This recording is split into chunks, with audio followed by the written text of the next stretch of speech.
Hello, everyone. Welcome to Wanderer's Haven.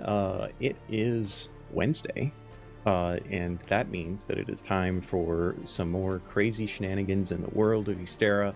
And tonight is going to be no exception, as we are in the middle of part 2 of Holiday Heist, the finale, as it were. If you missed episode 1 last week, oh boy, did you miss some fun. There was laughter, there was tears, someone got microwaved. It was pretty interesting. It was a good session, especially for the holidays. Here we are, tuning in to this finale, this year finale, actually. Tonight is going to be the last show on Wanderer's Haven for the year, but worry not, Wanderer's Haven has a lot more things planned for the future. There's definitely more excitement to be had. We're going to get into a lot of that stuff at the end, I think, talking a little bit more about all that good stuff. For now, though, I think that this is a prime opportunity for everyone to go around the table, introduce themselves briefly, and tell us a little bit about the character that they are playing tonight. And we will kick things off with the relative newcomer to the world of Ysterra, Jason Glassjaws. Welcome. Please tell us a little bit about yourself and your character tonight. Sure.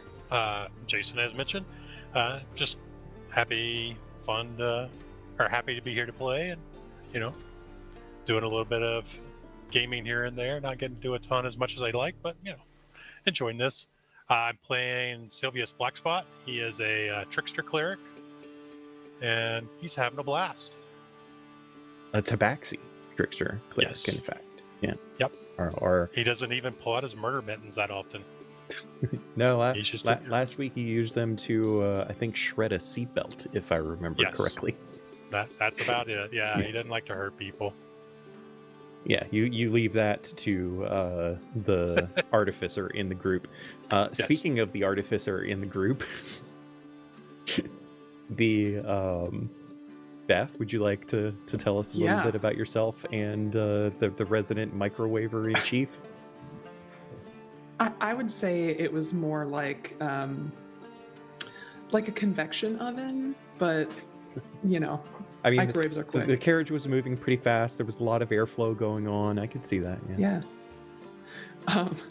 Well, I'm Beth, and I'm playing Tobin Gearwright, who is our gnome artificer. He did cook a guard last time it happened, but there really was no other option. None. At least none that I could see. He is in a spot of trouble, much like the rest of the group. He owes the government some money after, kind of exploding some of the projects that he was working on for them. So it would be really nice if they were able to get this carriage open and get the loot out of it, and also not get arrested. But we'll have to see what happens. I'm very excited to take this story and move it forward. I can guarantee that at least one of those things will happen. I'm not saying which one. Okay. Moving right along. The, I guess, clowner in chief from last week, considering the chaotic spells that were unleashed. Deb? Hello. That's me. Yes, I'm Deb. I'm playing Jax Farlow. They are a bard, and they owe some other people a lot of money, probably the mob. And so they are looking for a big score because the clowning is not paying their gambling debts. So we have the carriage. Who knows what's in it? Hopefully my pal Tillo didn't sell us short. Not going to touch that one. Moving things right along very quickly. Ian, it's your job to actually save us from ourselves this time. You're muted. Oh God. Okay, here we go. Yeah, I don't know what to do with this power. I feel weird with it. Hey, I'm Ian.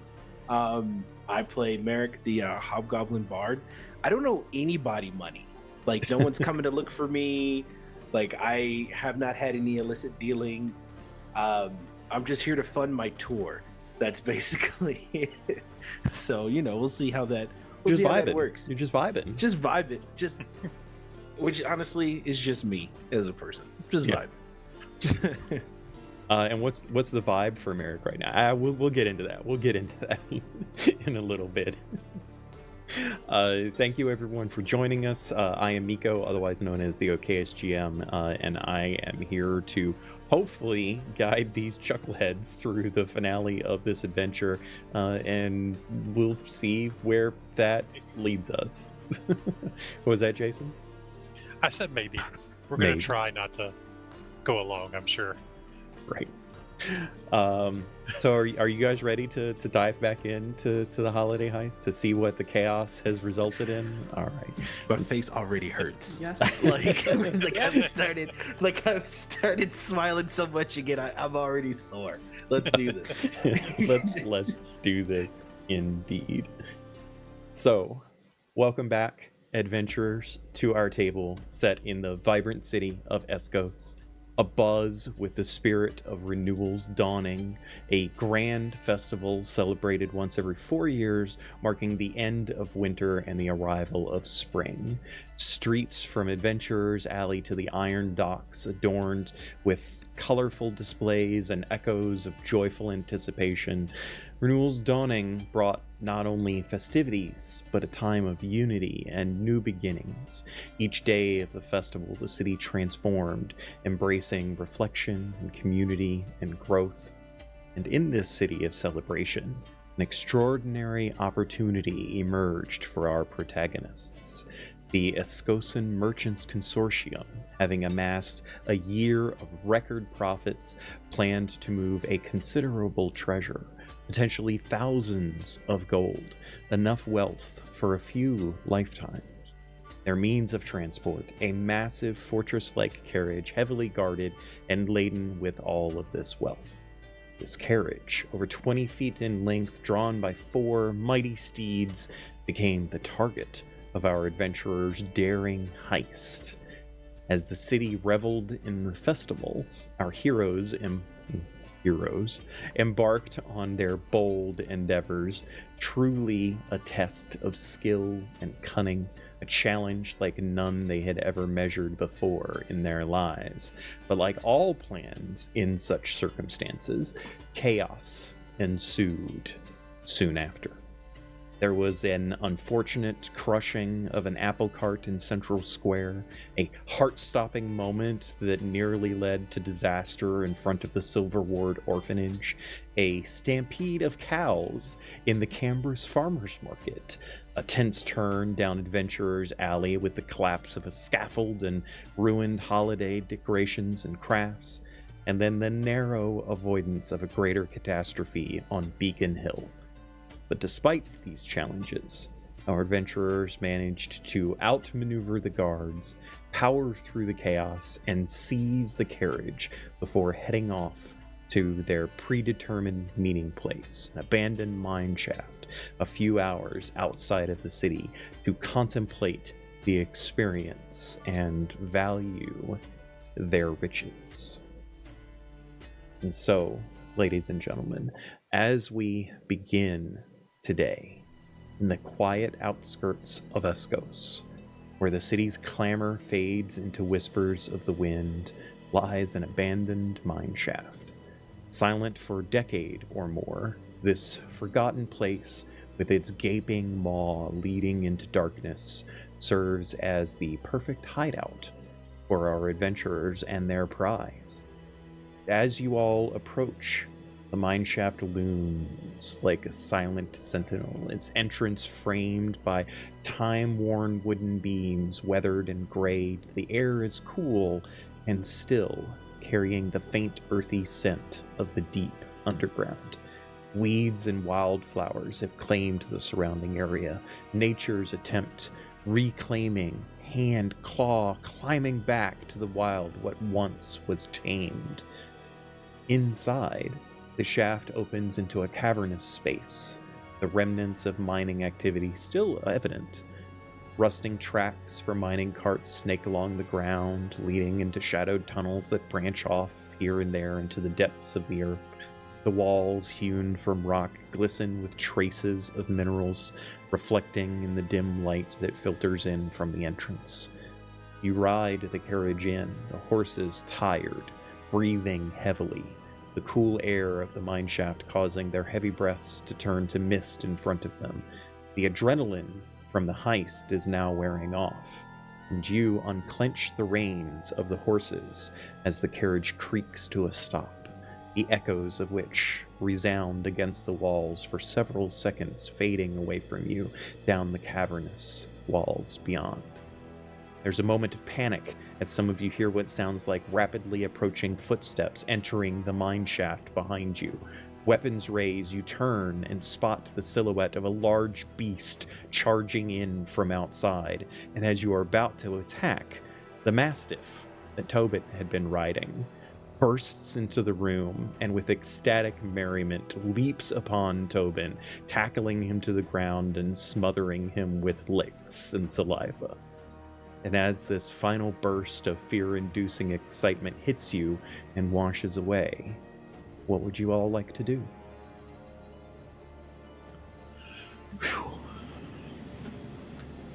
Well, Sylvius will turn to Merrick and give him like a mean mug. You hit me with a spell. And then he'll start laughing. That's all right. Jeez. Yeah, man, no, it's okay. I don't remember any of that. It's crazy. All things considered, that was really good. I can't believe we did it. It could have gone better. No. I mean, think it was pretty good, man.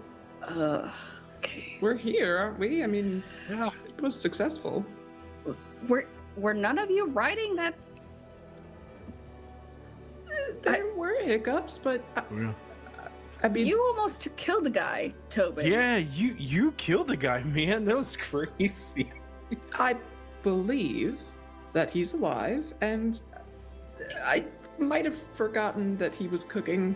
I'm a bit scatterbrained, and it just that was my mistake. No, that guy's dead, man. He's gone. That's crazy. He might be dead. I don't really know, but we're here. Look at us. Maybe I'm just glad it wasn't a tabaxi. All that burnt fur smell would have been horrible. Probably right. What? But we did it. We didn't exactly keep a low profile. No, but I don't think that was going to be possible, chasing a wagon through the city. Again, I just think it could have gone better. Of course it could You have. just ride the storm. Take what Yeah. the storm gives you and move on. Hey, man, we did it. We did it, man. We got it. Dude, that was so much fun. This is what you guys do, like, all the time? Oh no, definitely No. not. I've never done this before. Yeah. I don't think it'll be as easy next time.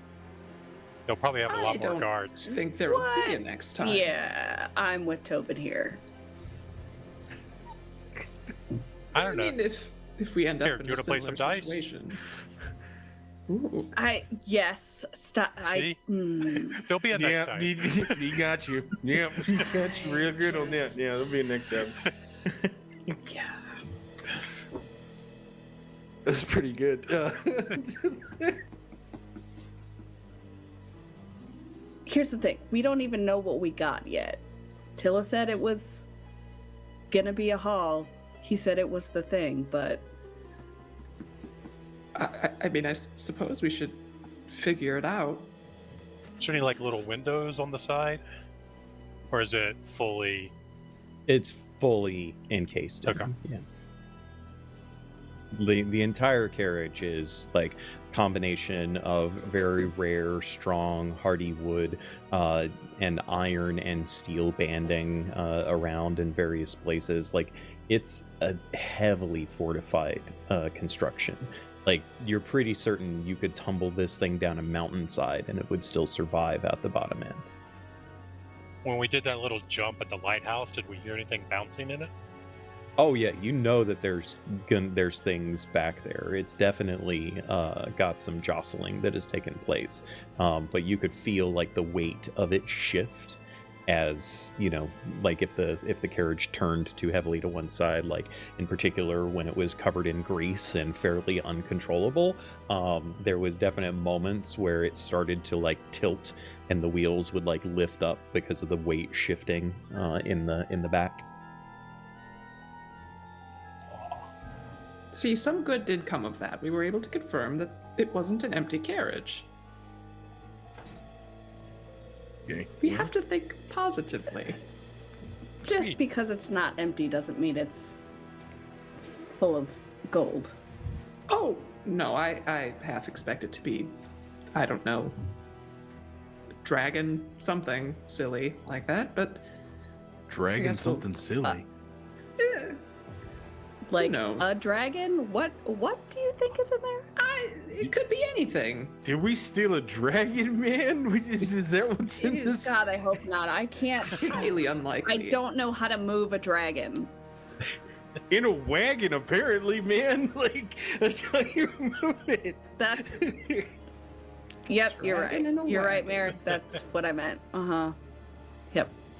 Well, maybe before speculating further and getting ahead of ourselves, we should open it up and see what we got. Sure. Do we know Could probably check how it for traps, though. we're gonna open it? Could I have also no do like an idea. Arcana check to see if like there's any magical locks or anything on that? Sure. So, who among you has the best ability to utilize thieves' tools? I've got 6. 2. What are we looking at? If you're whether or not you're proficient in thieves' tools, and then if you I'm not. are, it would be your dexterity modifier plus your proficiency bonus. I'm not proficient at all. Isn't Well, I could have sworn it looks Jax like was a you. rogue, isn't he? Nope. Bard. Straight bard. Oh, okay. All right. Well, thankfully you brought a trickster cleric with you. So yes, Sylvius will be the one that attempts to pick lock, or to attempt to pick the lock. And Merrick, providing some magical support, you'll be able to detect that there is some magic involved here. But it's okay, because time is on your side.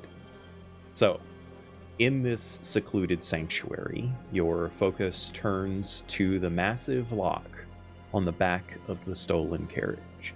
It is a daunting mechanism designed to deter the most skilled of thieves. It is a complex array of tumblers and gears, all encased inside of a robust iron housing that glints with a hint of magical sheen. It is clear that this is no ordinary lock, but the one that will require skill and time to release. The task of picking it falling to Sylvius. Tools in hand, you approach the challenge with a blend of mirth, anticipation, and determination, and the click and scrape of metal on metal fill this silent space as you work with meticulous care.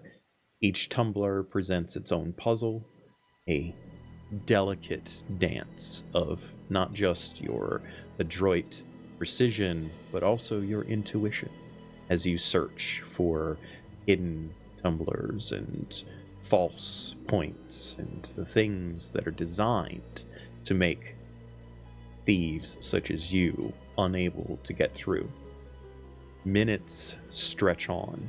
The tension becomes palpable in the air. Seems forever before final satisfying click the mechanism yields, the lock disengages, and the carriage doors creak ever so slightly. See? Told you I could do it. That was really impressive.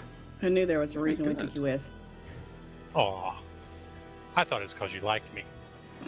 Yeah, we Well. do like you, man. It just be a little bit nicer, man.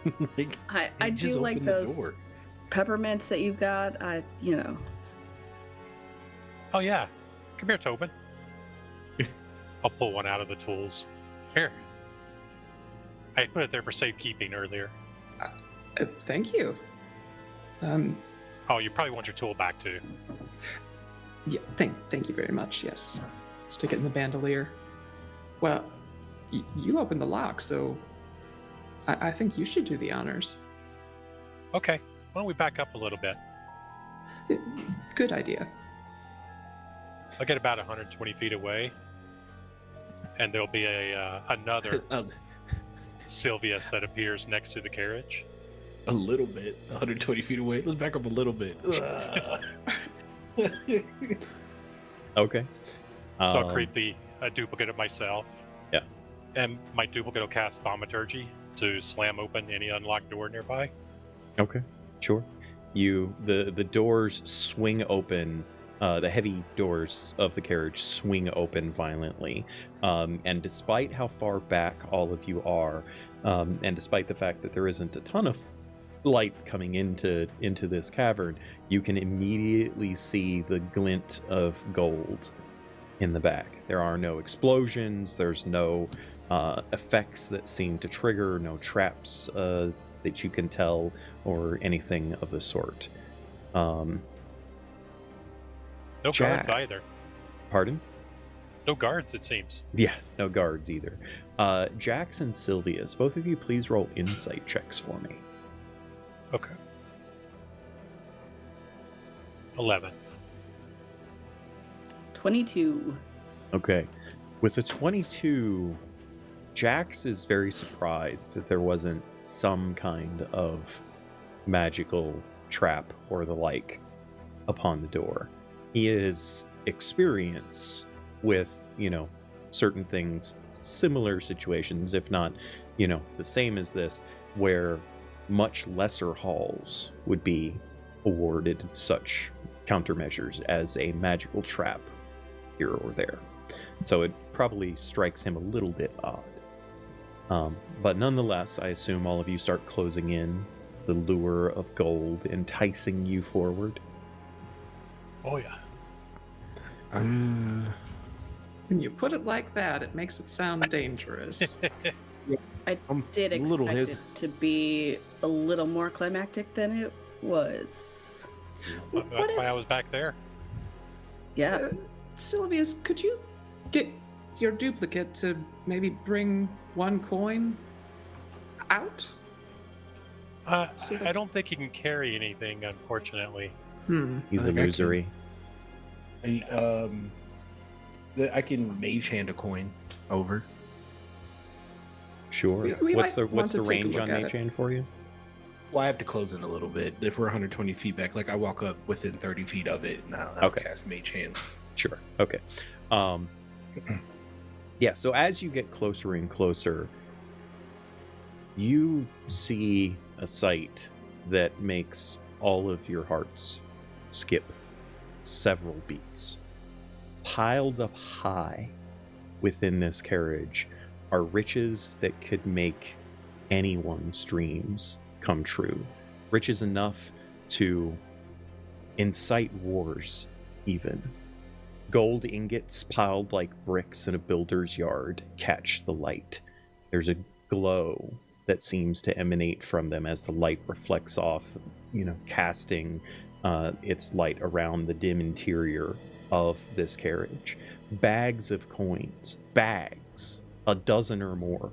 Silver, gold, maybe some platinum from the few that have spilled out that you can see, jingle softly. It's almost like a siren song to you as the mage hand scoops through, picking up a few of the coins. Taking a closer look, you'll see the details that make these coins unique. Silver coins, cool and luminous, with the intricate faces of Escosan past leaders, their legacy minted in this metal. Gold, heavier, with the unmistakable sheen of wealth, stamped with the crest of the city's most prominent businesses.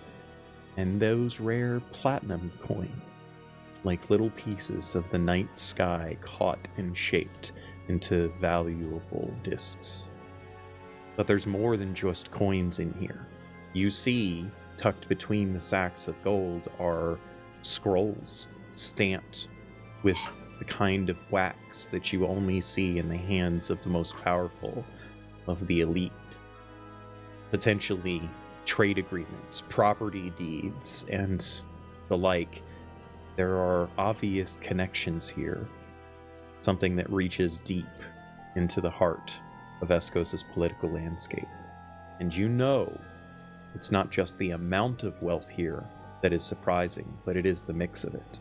The kind that tells you that this isn't your average merchant's hall. What you expected to be perhaps a few thousand gold coin worth of treasure, this is well beyond that. At a cursory glance, for some of you who are capable of eyeballing quickly the value of such things, you see tens of thousands, 100,000, maybe more, worth of gold. You're not sure how much those ingots are worth, but if you can get 100 coins out of an ingot, there's 100 ingots sitting there.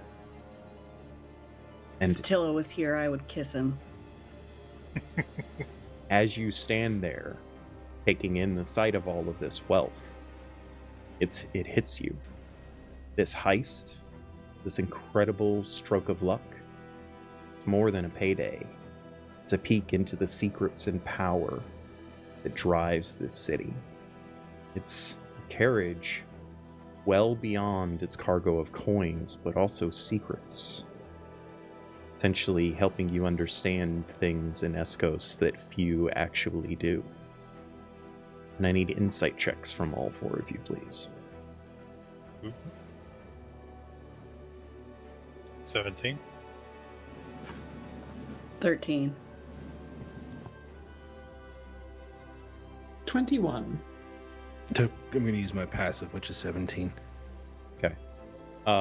Jax is a little bit blinded by the wealth here. The rest of you, however, a sense of dread shifts over you. This is not a simple haul to the bank. This is not a few chests of coins that were tucked away behind someone's lockbox or in someone's safe that needs to get transported to somewhere more secure. This is wealth beyond wealth. This is a situation that cannot be understated. People are going to miss this, not just in the ways that a bean counter or, penny pincher or an accountant might miss. This is value, not just in currency, but well beyond it. I use my mage hand and I close it back, like super quick and like nervously. Okay. What are you doing? Okay. All right, man. Listen. This is a lot, man. And This is what you wanted. This is what you wanted, man. I was just in a bar hanging out, man. 2 minutes ago, you all were so excited about this. But did you see what's in there? It's not. That's just not. It's a lot more than what we expected. Yeah, I don't. It's perhaps too much. It might not seem like that's possible, but it I mean, they're going to be looking for it. doesn't add up. They're always looking for it. We knew that going in. Oh, yeah. Well, I'm not saying it's a problem. I just... No, it's a problem. It's a big problem, man. It's terrible. It's not It's not the fact that we stole it. It's what's in there, man. Like this is, I don't know. I feel This like we is should what just we grab... signed up for. No, it's not. Man, this is what you signed up for. We I don't signed know up for a anybody score. money. We got the score. This is more than a score, though. This is I feel like this is like actual papers with words on it, man. Like I don't. Like, Well, this and is a- Y'all are fine riding through a city, causing a stampede, mowing down almost a handful of orphans. we didn't kill any orphans. We're fine. Almost. Toppling an didn't- apple cart, and now that we have the score, you're gonna start having qualms about this? look. I don't. The security was a bit lax for what we expected, even. This is different. This is With people's wealth lives. like this- Like They should have had armies defending this. They didn't want to draw attention to what was in there. Is that it, though? It doesn't add up. for what's We're in here, missing that was something. way too easy for us to Oh, just yeah. walk away with that. And then With we just all got out this. of the city with it too, man. Like it's crazy. I don't know. Sometimes you get lucky. Jax is gonna go back over and throw open the doors and start digging through. Just. hmm. Perhaps we should read some of those scrolls or Help yourself. something. You want to Okay. here? Jax will start throwing scrolls out at Tobin. Oh, Okay. Oh, okay. All right. These are interesting. Go ahead and give me an investigation check for Jax, please. Okay. You can use your passive if you wish. I have advantage on it, so I'm just gonna roll. No, okay. 19. 19. All right. So as Jax tosses out like a couple of the scroll cases towards Tobin, Jax is a little bit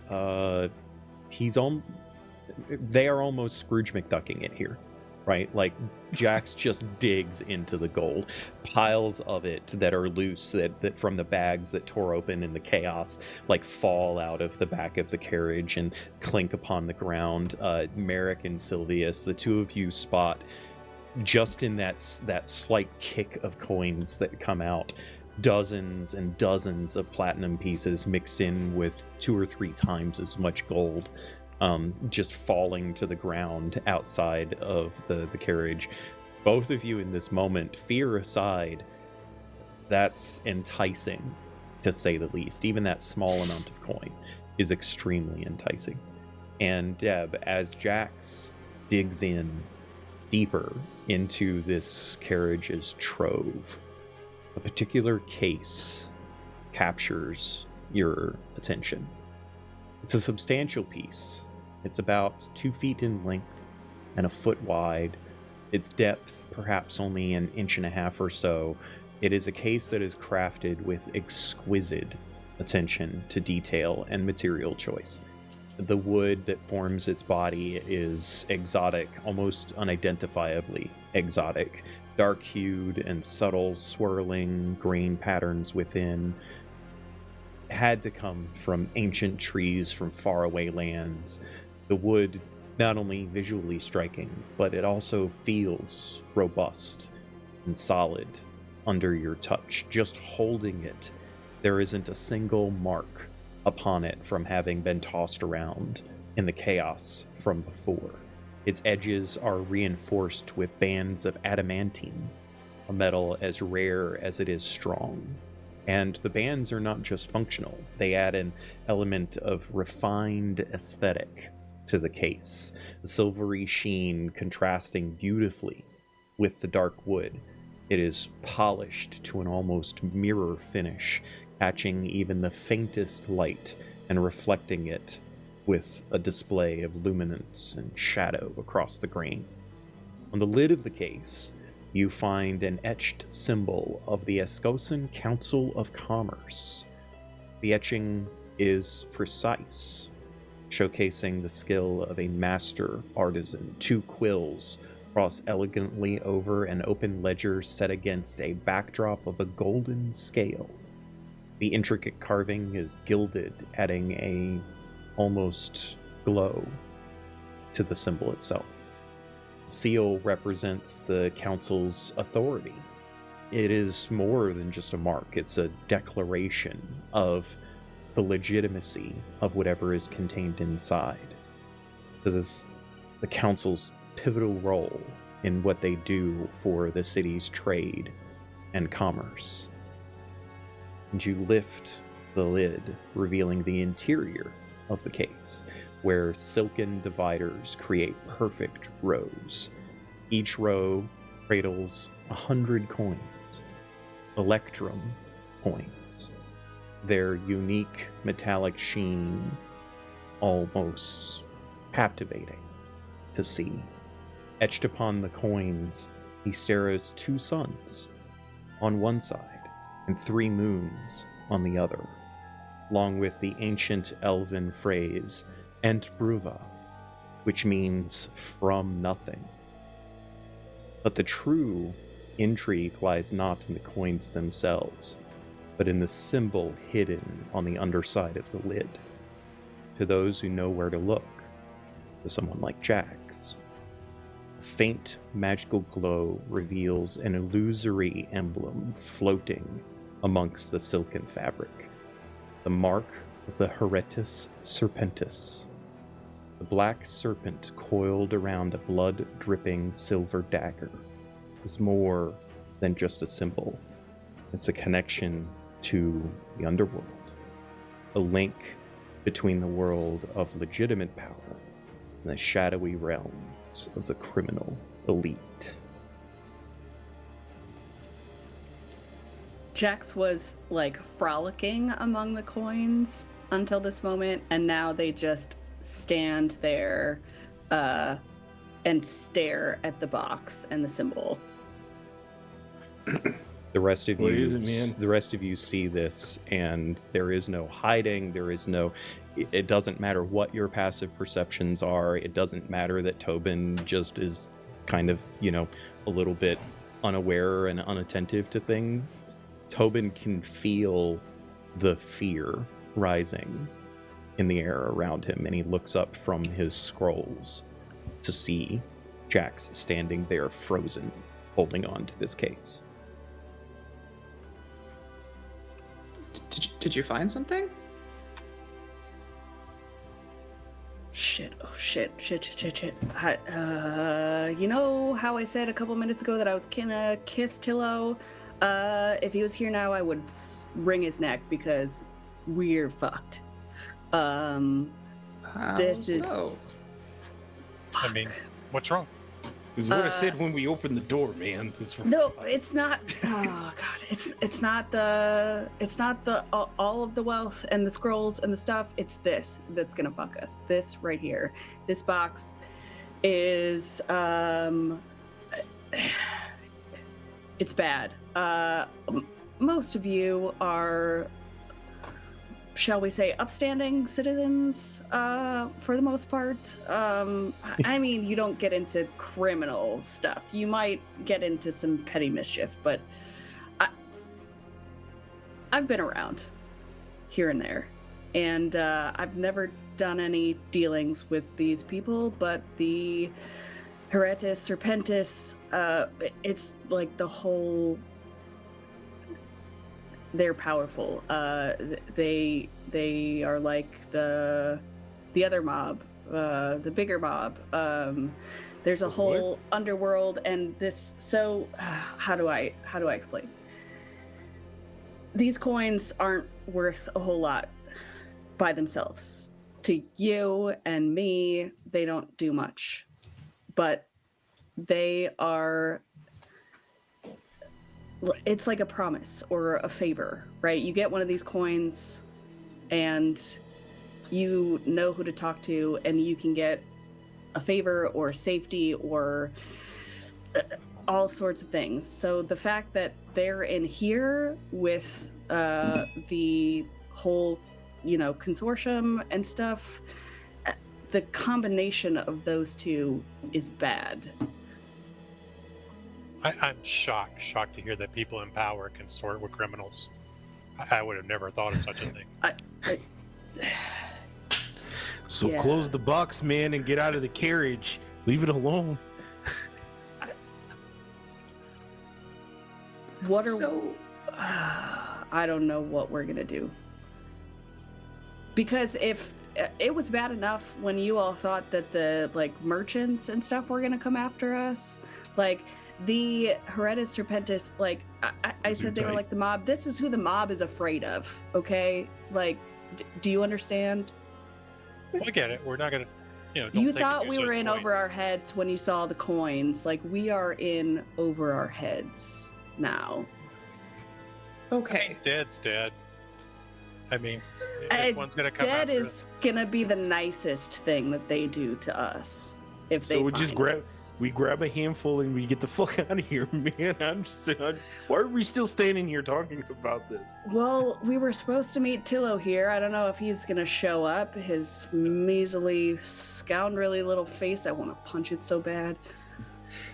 So, do we? Can you trust him? Like, if these people are as bad as you say they If are, he knew about this, yeah. He's probably already dead, man. It's game Well, over for us. more We're freaking importantly, out. he'll I'm sell us freaking out. Starts crying. Oh, Merrick, pull yourself together. I just wanted to play my flute. Pulls out the flute. The illusionary Sylvius will walk over and try to give him a hug. Jax has two rings on their hand and starts rubbing them together, and you hear these tiny little violins. Yeah, that's the jam, man. That's so good. It's the penny whistle solo from Titanic. Pull yourself together, Merrick. We need to come up with a plan. We don't have time for your flute solo. Okay. I'm Listen, gonna man. calm myself down. Correct me if I'm wrong. So, did the government know then that they were moving the mob's money? Is that what we're saying? They're in the know?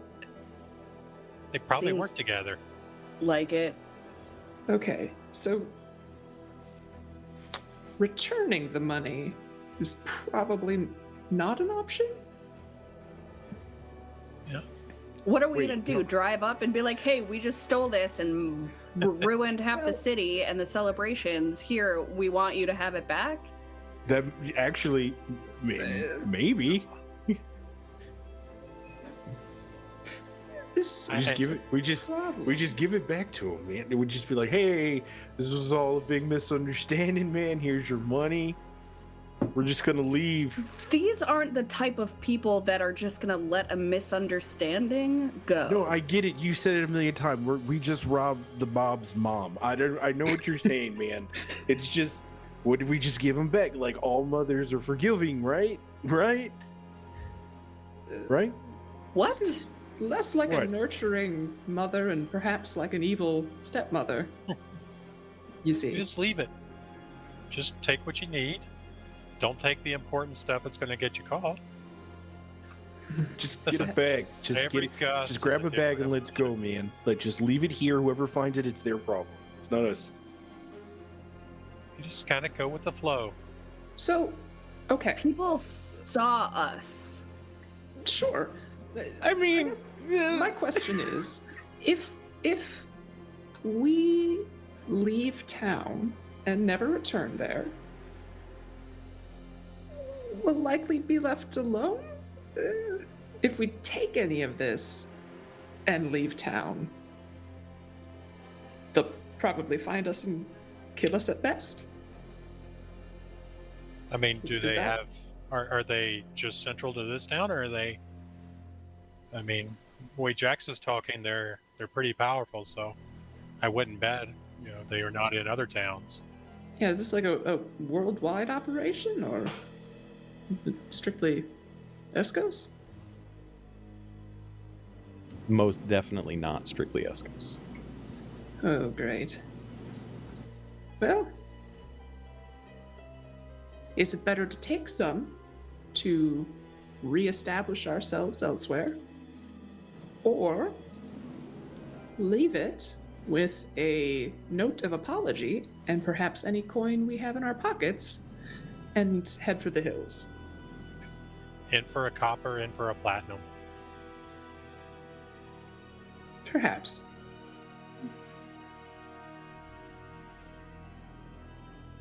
Jax, you seem to be the most knowledgeable about this underworld under the underworld. So, what's reasonable? I think we're well past reason at this point. Sure. What are we gonna? The amount that I need to pay back, the people I need to pay back, is gonna get noticed.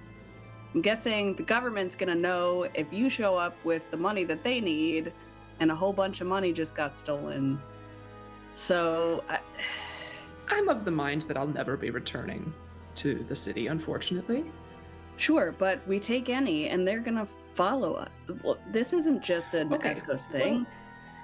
So would it be reasonable then to say that if we didn't take anything and wrote a letter of apology and left it here, that we could then get the fuck out of town and never return and stay alive? Or is this is it for I us? think this is it. But for the hassle, for the sheer hassle of having to track us down, or the wagon down, and the guards that we fucked up a little bit, they're gonna. Okay. So Plus, they're what criminals. if- We embarrassed them by taking their stuff. We need to keep this brainstorm rolling. There are no bad We ideas. also now know that there's a connection between the them and the government. They're like all of these connections Oh, yes. are dangerous. So just the It's a sheer fact, conspiracy, man. even This is- if we don't take anything, the fact that we know stuff now is we're It's the wildly problem. fucked up. They're Yes. probably doing something to the water too, man. It's crazy. When's your buddy supposed to be here anyway? I don't know. He's never on time. You saw the Well, way that that he might- barreled into the tavern. It might work to our advantage. What if we ride halfway back to town, leave the carriage, take the horses, and ride off into the sunset? Stop by fast the does that Winchester, grab a Mastiff pint, go? and blow You this think all over. You think your Is it mastiff can very outrun a horse? Good. Who said we need to outrun a horse? We'll be When they on come after horses. us. But what if they don't? What if we leave them their goods untouched, touched, but then put back exactly where it was, nothing taken? Again, we have information Yeah. that they Mhm. want to keep hidden. At this point, you should take all you can carry because you're going Right. to need it to hide. So why don't we just create a backup plan? If we know all of this information, and in order for them to get rid of us, to not know anymore, is to kill us. Oh, so now you want to blackmail them? I didn't say that, man. Like, calm In for a down. I'm copper, trying- in for a platinum, I guess. Holy Uh-huh. cow. Exactly. Okay, we've already done some terrible things, arguably. I haven't done What anything, if- man. Why do you guys keep saying we've done terrible It- things? We, is a general term. You've been fine. Don't worry. What if we started a war by giving the coin and information to a neighboring nation, and maybe seeking, I don't know, solace there, and then they can deal with the underworld and Escos, and just a small war between two nations and a criminal underworld. So, what do you got, man? The As idea is you guys sort of sound, except for the war part. I bet there are nobles that would pay for this information to blackmail the other nobles in town. Ooh, a benefactor. Yeah, and maybe Okay. they can, help keep your hides intact. Merrick's super nervous right now, and he goes over to the carriage and he goes, I don't know, man. I just feel like somebody's watching us, man. I don't feel good at all. And I cast Dispel Magic over the carriage. Hmm. Okay. Give me Uh-oh. a spellcaster ability check, please. Oh dear. You got this. And the illusion's following you, like giving you a hug from behind still. Thanks, man. I appreciate it. But it's weird because you can't actually feel the hug, you just see it. We're gonna use a luck because I don't want to be bad at this. Jesus, please. That's even better. No, sorry. 22. 22.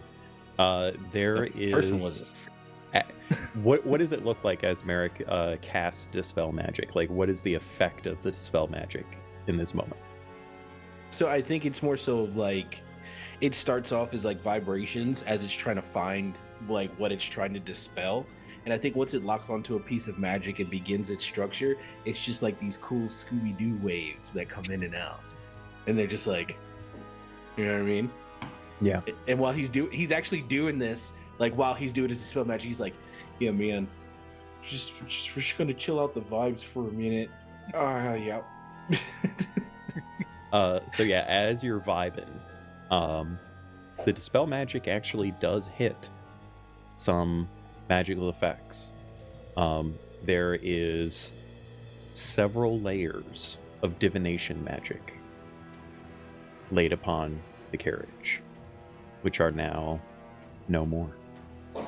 As the bonds of that magic unweaves itself within these Scooby-Doo-like waves, you all see visually, all of you see visually, this like shredding of magical energies that kind of waft off of the carriage for several moments. He Yeah, should have that's done nice. that a long time ago. You guys feel that? It's so nice. The air's better. It's cleaner in here, man. Oh, jeez. Oh, Uh, God. You do any other mine shafts, No, Jax? I'm just gonna keep This doing was your this for a place, little right? bit. This is the one that I know about. So, and like Merrick's gonna turn around, and you can see that like his face actually is a little bit rejuvenated, like he's a little bit more calm. And he goes, "All right, man. So apparently there were some magical things on this carriage, and I kind of just like, just rushed out the vibes, realigned chakras and things like that, man. But then that makes me nervous because obviously somebody's watching us, and they're not gonna be able to anymore, and so maybe our time is short now, man. So if we're gonna start this war, we might want to throw a spear or something. We need to figure it out." Okay, at least one among you knows that Escos is part of Greater Entrescal, which is like the EU of Ysterra. All of the surrounding countries are all signed to be part of the Treaty of Greater Entrescal.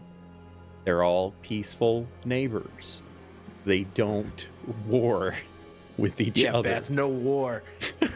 Now, for Take what it it's to worth, the tribe lands. This For still what seems it's like our worth, best option. Kadrana, which is the neighboring country to Escos, only signed the treaty like a few decades ago, and they were the last ones to actually wage war and attempted to take Escos.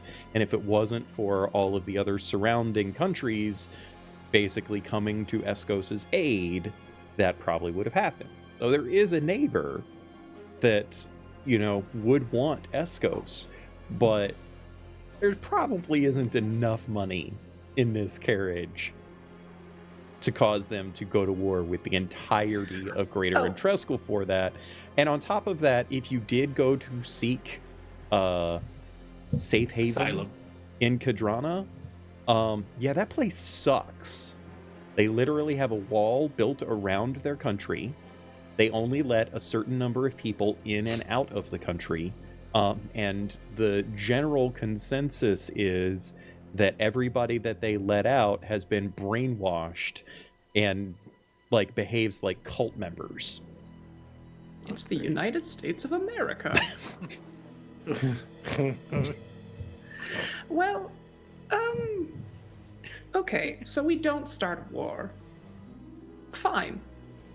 It sounded like it would be perhaps a good idea, but if we're not feeling brazen enough, that's fine. What if we just gave the money back to the people, man? Like we just You know what I mean? Yes. Can't Yeah, kill all of that's us. not right? gonna- Like, I mean, that's not going to change them looking for us. If they think we But it know would- something. It would change a lot of lives, though. Oh, no. Although it could would also help a lot endanger of their people. lives. This is a pickle, oh man, I'd love a pickle right now. right? That sounds So really good. good. Oh, that bar that we were at. We should go back right now. They had pickles over there, man. It'd be really good. God. I disagree. Just agree about- Now's just not for the the giggles Best in this time. just for the giggles in this moment, the Mastiff is like rooting around in the front of the carriage and like scratching and pawing at the lockbox that's underneath of the carriage driver seat. And it's he's so furious about it that it's enough to draw your attention. One of you goes over to investigate, and I'll you go. actually find lunches for all of the guardsmen present. Ooh. Are there Just- pickles? And Just from sure. around the carriage, you just hear just like, "Hey man, there's pickles over here." just, I think he's losing just his- so excited about the lunch. Here we go. And now the Mastiff's name is Pickles. I liked Tobin Jr., but Pickles is a good name. Yeah, he's a good boy, Pickles. Yeah, man. So seriously, so if we stay here, we're gonna die. So And if we Where's your- go where's your anywhere, we're friend? gonna die. So, yep. Okay. I at least can change. Like I can make it look like I'm somebody else. I don't know about the rest of you, but that's a skill that I have. So I can do that too, and I can turn people invisible, man. yeah, I think Tobin's feeling I left could out. do that as well. I can't do those things, but I am very small, which has proven advantageous here and there, though it's not. It would not work 100% of the time. So, What I happened to your guess- fox anyway? here, and I tap shoulder pauldron, and like off my back, it like mighty morphin Power Rangers itself off of me, and Finnick the Fennec fox pops down on the ground. Right there. Tobin went through a full henching sequence in front of us while we're all freaking out. We just got to keep calm. That's One of- that- Yeah, that's like man. one of the its first things we ears, like, learned is that swings. every emotion is a storm. You Keep just kind of calm go and with pickle it. on. Yeah. Yeah, man. Yes. Sometimes you eat the bear. I mean, Okay. I think we should keep digging and see what else we can find in there. There could be more information that might prove valuable. Yeah. Is there a way to contact your friend? Like, we've been here for a minute. Like, Unless somebody else can, I don't have a way. He shows up when he wants to. Well, here's the concern I have. We had the guard that jumped off, and it was kind of obvious. So if they start asking questions, they're going to talk to him, which is going to lead them to your friend. And your friend probably doesn't give a rat's ass about us, and will give us up in a heartbeat. We were their fourth choice. Fourth? Sixth. I think he's already dead. He's gone. Oh. He has gotten himself out of a scrape before, and if there's a score to be had, I feel like he won't give us up until he knows that it's not gonna happen. So it's possible he'll still come through. So do we just wait for him here? Yeah. Nobody else knows we're here. We've got some time. Nobody be else knows. fine. Are you certain of that? There was magic. Relatively certain. If I was gonna bet on it, Well, you are in a bad spot because of your betting, so I don't know if we should be listening to you. Your odds aren't that Fine, good, don't. man. Look, there was just magic on this carriage moments ago that we probably should have dispelled before we left the city. So there's a good geez. chance that everyone knows where we are. How big is this carriage? It's like 20 feet long and like Oh 10 or shit! 12 feet tall. And that's not including the additional length of 2 rows of war horses in the front of it. So it's a semi truck. We stole a Yeah. semi. Yo, we you sold a paraded semi-truck. out of a city with a semi truck. And Yeah, you're worried about I people greased finding a us? semi truck. What the fuck? Jeez. Can I cast non-detection twice and get 1/2 with the first one and 1/2 with the second one? I was thinking this would be a smaller carriage. No, it is definitely not a smaller carriage. I mean, look And at how those big is this 6 cave feet. we're in? I mean, it's a mine shaft. It's a pretty giant, it's a mine shaft, giant yeah. thing. Yeah. Yeah. But I You're- mean, you're, you know, you're those not in like a 6-inch bear deep- hovel or something. Mhm. Well, we left those 6-inch deep tracks all the way here. That's also a problem. There's tracks from the... Because it's a huge carriage. It's Oh, we're enormous. fast, we're What heavy. if we tied an open bag of coin to the back of each of the horses and had them run in different directions? And then What would that we do, run man? in another direction. I don't know. Buy us more time. Now we lose 2 horses. How are you going to pull this thing? This thing's huge. Well, I don't think she's planning on pulling it. Nope. Tobin, it feels like you just want to forget all this, and I say take it. We're already in. They already know who we are, maybe. They already know that we know stuff. Well, I can't exactly take this money and then go back to town and pay the government with their money and. Oh, I didn't say go back to town. We can hit the road. Man. They pay themselves with our money, man. For what it's worth, I mean- just pointing out, the carriage does leave heavy tracks, like you said.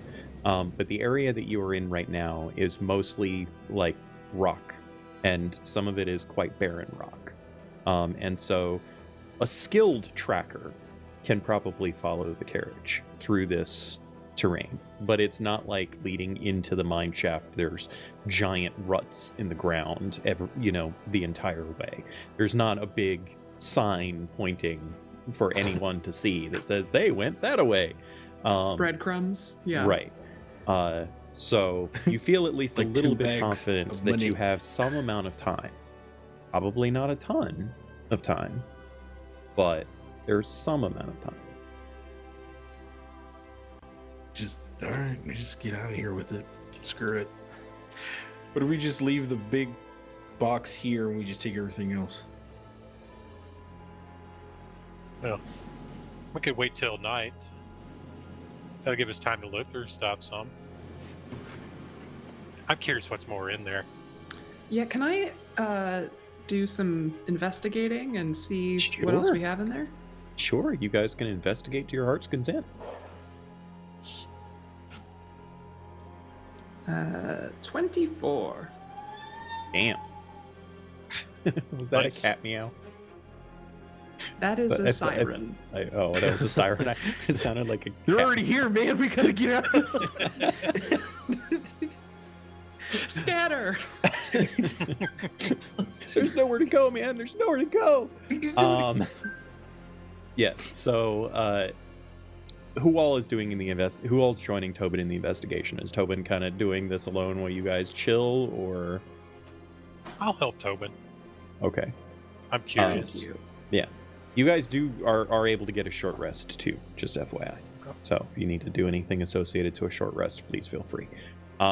As you kind of dig through everything, you learn a couple of interesting details above and beyond the fact that I feel like this is right up Tobin's alley as far as like math goes. He's basically like taking a chunk of the coinage, like opening a sack, setting it aside, that sort of thing, and he's keeping this, estimate running tally in his head of the total value. And by the time you get to the end, there's easily 150, maybe 200,000 gold pieces worth of value in this carriage.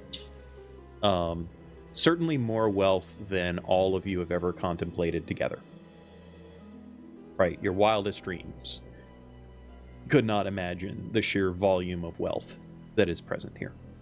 Another thing that you find, however, is that there is a small secret compartment in the bottom, buried underneath some of the ingots that got revealed as the carriage was, wildly out of control at some point, and everything got kind of jostled around.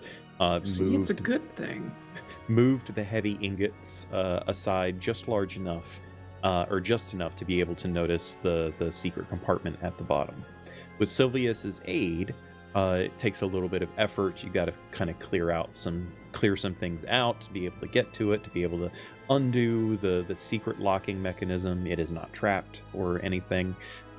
There's you hold your breath collectively as you take the last click of the lock and pop the latch open and breathe in deeply before lifting it up, and you find nothing inside. It's empty. Completely and utterly empty.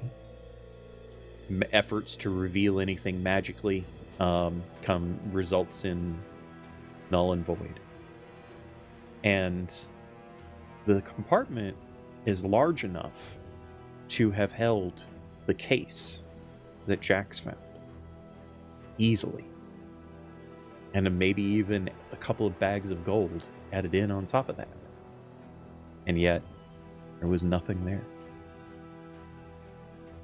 And as you're kind of digging through things, as you're kind of cataloging things, you start to realize that, yeah, it was chaotic. Yeah, the cart or the carriage was a little out of control. Things got kind of tossed around and whatnot. But the stuff in the back here was not oriented in such a way as to be really the way you would want to put things into this carriage. There was stuff stacked on top of one another that was just random, that seemed just random, and at first you kind of attributed it to the chaos of the heist, more so than anything else. But now that you think about it, now that you're kind of in the depths of it, you start to realize that it's entirely possible, based on what you knew before going into the heist, that there was probably just the ingots back here before the carriage set out.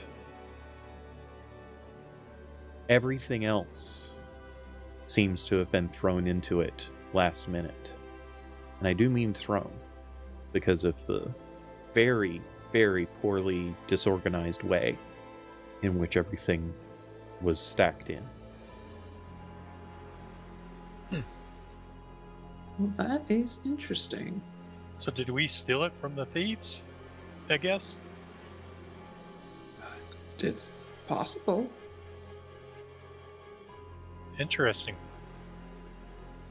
We might actually have some time.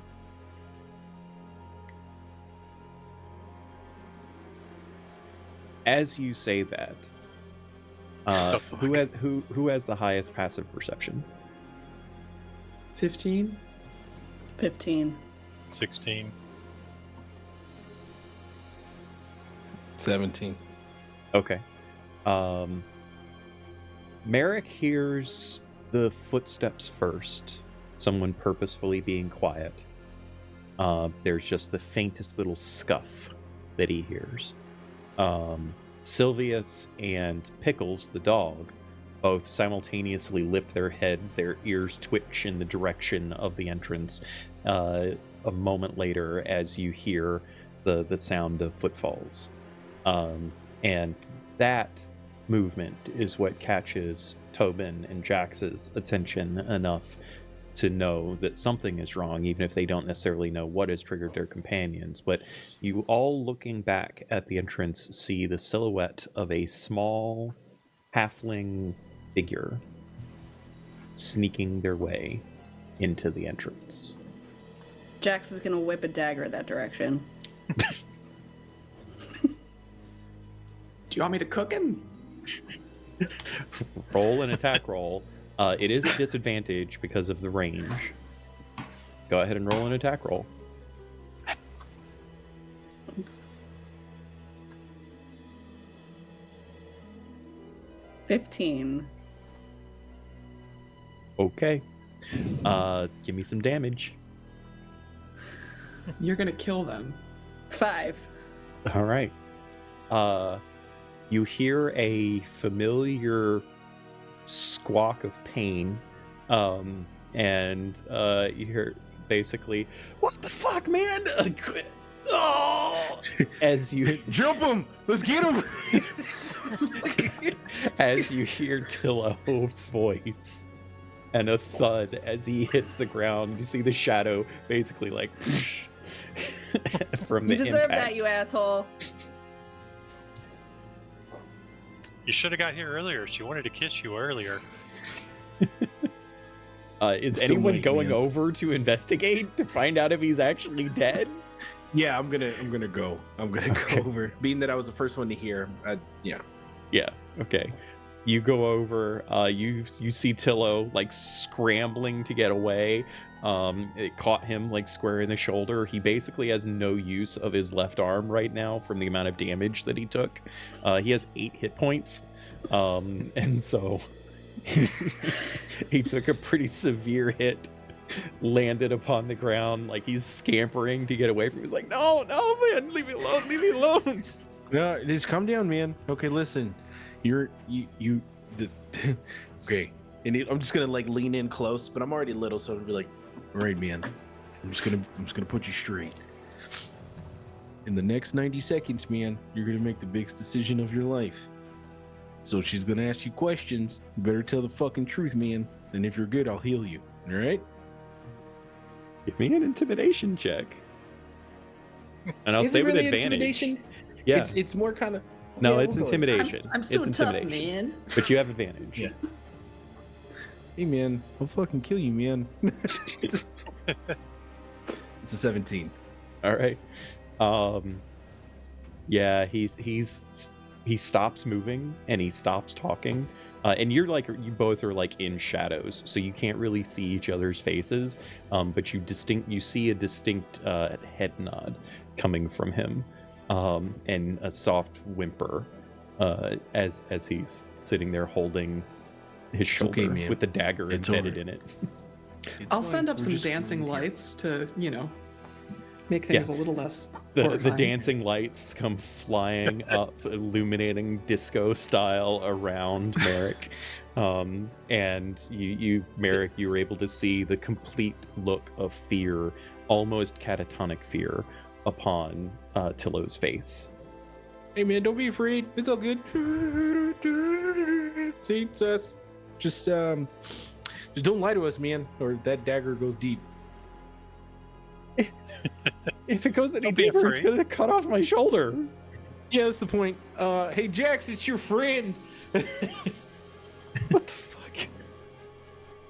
What the fuck man? is right, Tillo? What the fuck? Are you gonna bring Tillo down to everyone else? Or is everyone else coming up to Tillo? I feel like we should come up to Tillo. Yeah. Yeah. Okay. You guys all like crowd around him. Well, I mean, what does Sylvius and Tobin do? I know that Jax and Merrick are crowding poor little Tillo, but what are the two of you doing? You want to keep searching? They got that. I'm actually very curious to see how this goes. We might learn quite a bit. And so that's when Tobin will send up the lights, and Pretty cool stand lights. close to the hall, but definitely waiting to see what happens with Tillo. Okay. Now it's an interrogation rave. Yes, it is. I'm just imagining like 4 people like all huddled over him with like the lights in the background. Yes, weird shadowy figures, and Yeah. There are I will 5 tell. lights. I'll tell my sweet, enormous baby puppy that he should maybe go stand by the door, just in case our friend tries to book it. Sure. Yeah, you basically have to use like a pickle to get Pickle to go up there, but like you take Pickle up to the entrance and are like, sit, and he sits and just waits. He's the best. chomping on the pickle. But yeah, you guys all gather around Tillo. He's looking at you in complete shock and horror, and just he looks like he wants to say something, but he's too scared to even fucking say anything right now. Sylvius What will the sit down fuck next did to you him. get us into? Look, I didn't know. Okay? What do you know now? I know things are a little sideways. I mean, A little? look, I didn't expect you guys to go rampaging through the fucking city. Do you know Hey, how man, many that wasn't our people fault. got hurt? Do you know That is what I tried to tell these jamokes, but they were fine with that until we opened the back of the carriage. Wait, what'd you find in the back of the carriage? What do you Jaxel, think we found? Please tell Stalk me. over Please to tell me the- there's gold. Please tell me there's gold. There's fucking There's gold, gold. but there is way more than gold. Jax will stalk over to the carriage and pull out the box and bring it back over to Tillo. He's like not moving. He's like, what's in the box? Open it. What's in the box, Jax? What's in the box? What's in the box? Jax will open the box. You open the Severed box. head of a blonde elf. You open the No. box. He just looks inside. He's like, he looks up at you confused, like, okay. I think she's pointing to that symbol. I mean, it's kind of cool and all, but Oh my god. He doesn't even know, Tillo, does he? You stupid, stupid fool. what? You're fucking What dead, am I man. looking at? You're fucking dead, man. He doesn't even know what the symbol is, man. Or you This is the Hereta Serpentis, you asshole. Who the fuck are the Oh my Serpentis god, Heretics? you're such a bad criminal. You're idiot. They're the mob's mom, man. We stole What? from the mob's mom, man. What the fuck does that even mean? Don't pay attention to that idiot. We are in deep shit. Standing right here, man. I know we're in deep shit. Do you know how many people are out there looking for you right now? Yeah, I have a good guess. They're mobilizing everybody. Yeah, Everybody. yeah, because they have the power to do it. It ain't And they costing are gold. not gonna stop until we are dead. Well, time to go. What? I mean, And you too. And your friend on the... what? What are you talking about? What are you talking about? Me too. Well, you're part of this. They're going to find your friend that jumped off the carriage. He's going to give you up as they torture him. Dude, Well, if he he doesn't, broke I his will. fucking leg, man. He broke his He- leg. Yeah, man. And easier for them to give him your name. They ain't going to care. Look, I really and he's like bleeding profusely at this point. Like it's oozing between his fingers and stuff. He's looking Can at we you help him out, with please? genuine Yeah, fear that's in his fine. face. That's fine, like man. I'll do it. Healing I don't word. I don't Yank know it out. what. You yank out the blade, you catch it. He's like, ow! Oh, fuck. Ow. Did you have to? Yes. Or did you want it healed with the blade in it? I mean, no. Here it Look, is. I don't know what the fuck. Look, this is fucked. Can I please just get my cut and go? No. Nope, you are in it now. Fine, I'm in it. Then give me my cut. We're not splitting it up until we have a plan. My plan is to take my couple hundred gold and get the fuck out of town. Couple There are hundred. more than a Oh, couple Tillo, hundred you're gold. so cute. You know what, Tillo? Come on, man. Let's go count. Let's go count your gold, man. Let's go to the back of the carriage, and I want to like walk him down and Great, show him. yeah, let's do There you go. let's do Yeah. that. And like Yeah. you pick him up Yeah. and you start taking him down. And like I'm assuming just for, you know, the coolness factor here that Sylvius and Tobin, you guys had closed the doors. Oh yeah. And so you big guys like reveal. lead little Tillo, like The leading a dancing child. lights, like, were in there. I've left them in, and so now when we open it, it'll be illuminated Yeah. and sparkling. Before it's open, Merrick's just Gold like everywhere. couple hundred gold, right, man? That's your cut. That's all you need. Just a couple Yeah, hundred 500 gold, yeah? man. Just give me my 500 gold.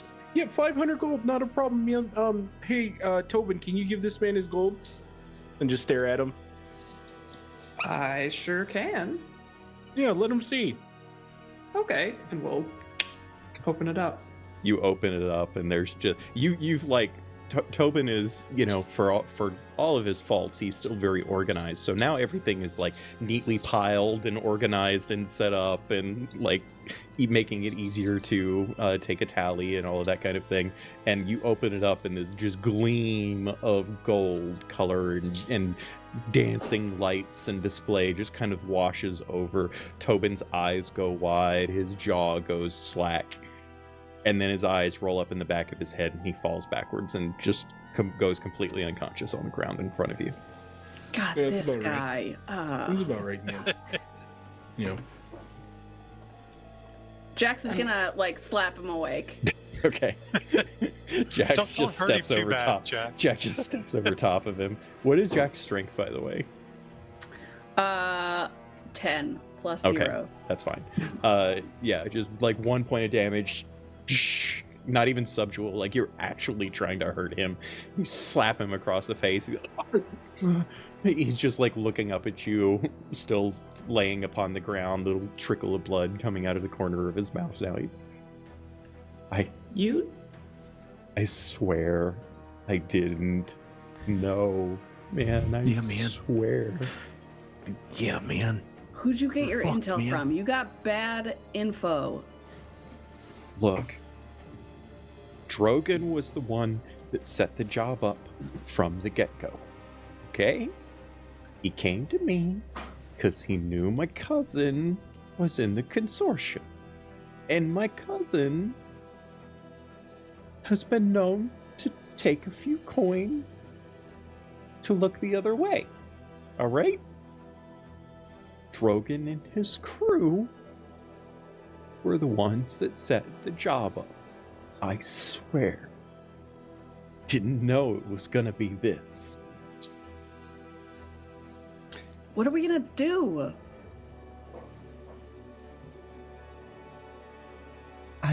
I don't know, man. I don't suppose your cousin could absolve us of our indiscretion and send us on our merry ways?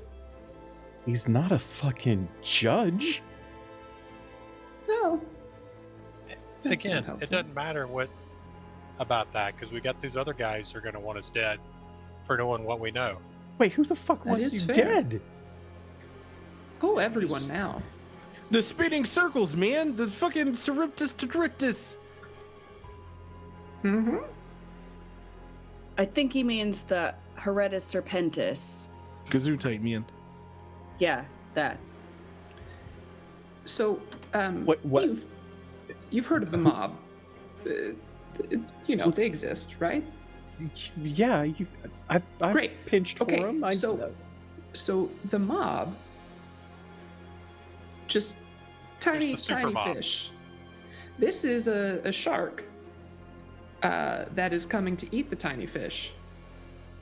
And then it's swallowed by a giant squid, and the giant squid is the Serpentis. So, Okay, there's a lot of imagery floating in my head right now. Squid Bob, man. I can add Squid some Bob. more if you need another whack. No, I'm good. I'm good.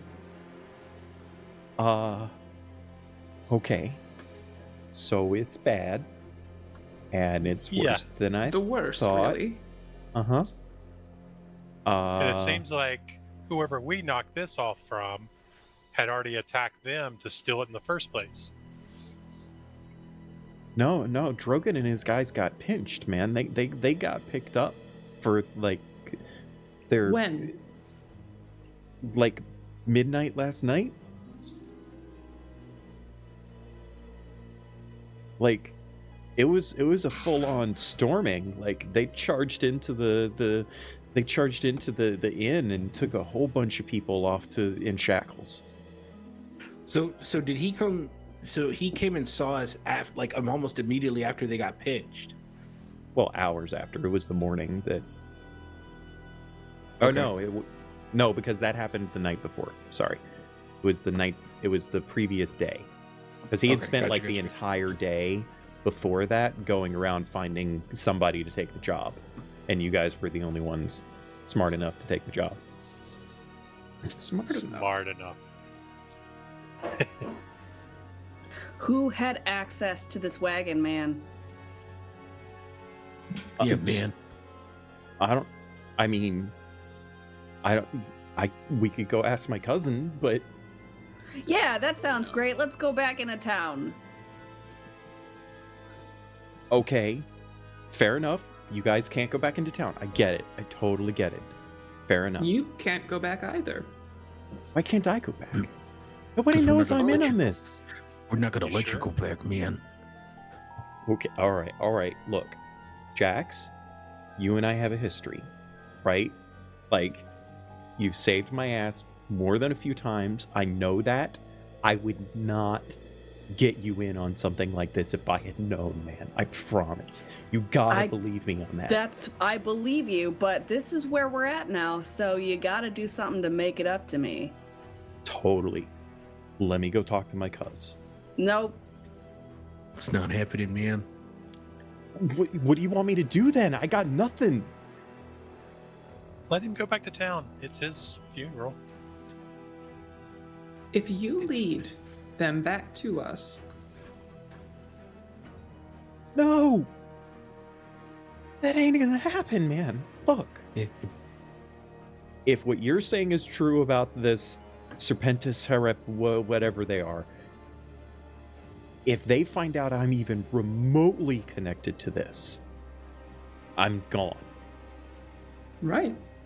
Jax, you know that I value my ability to breathe. It's my one redeeming quality.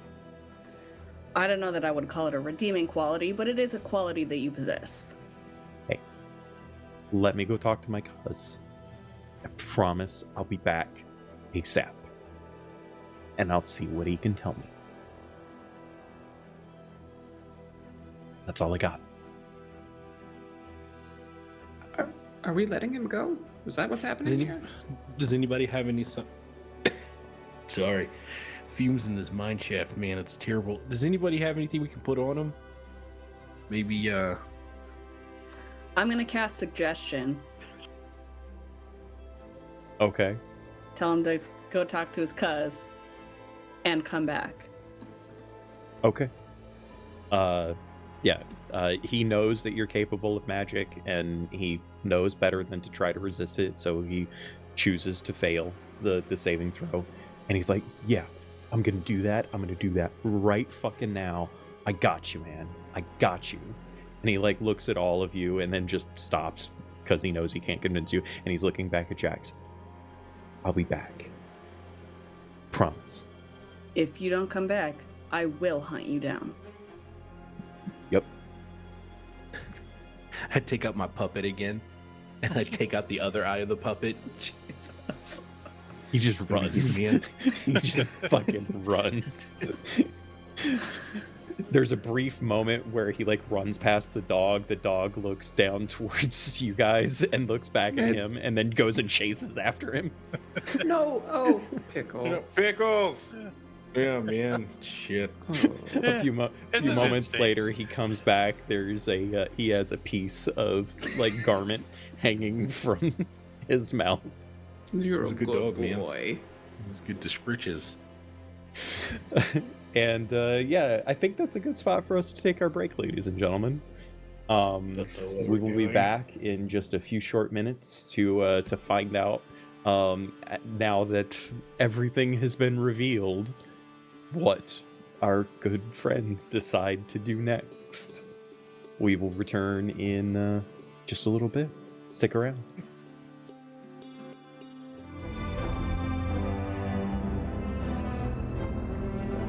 Hello, everyone, and welcome back.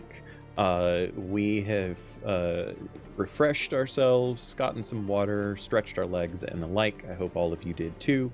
It is time for us to continue our little adventure here.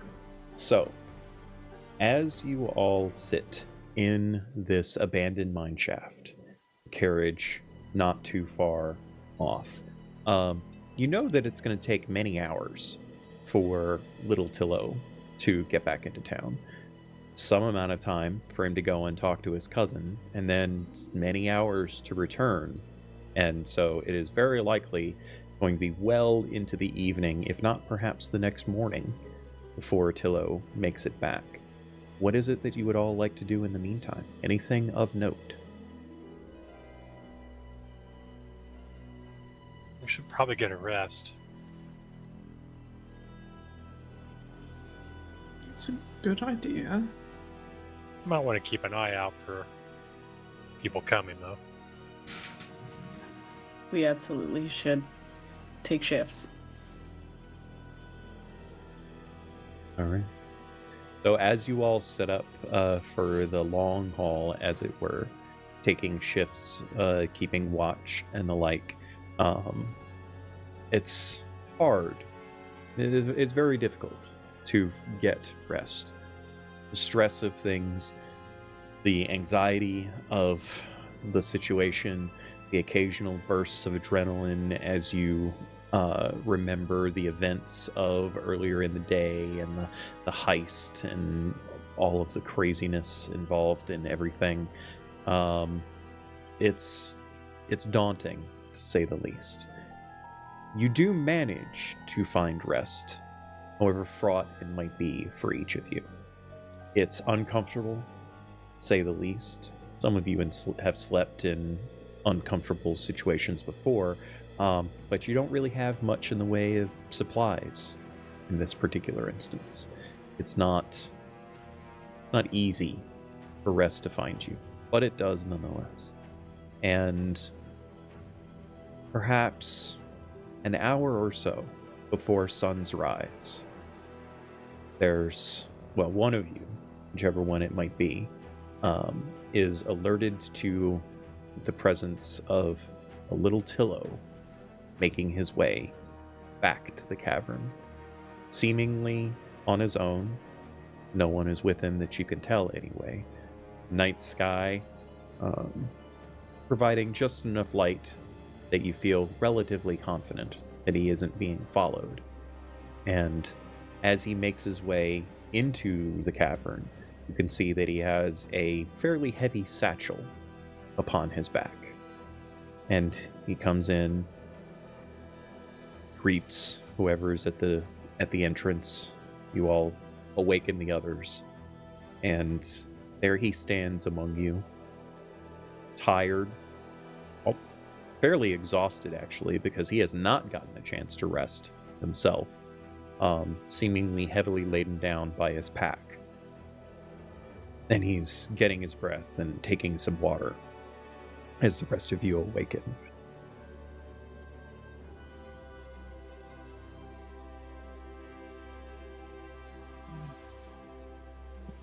Hey man, everything okay?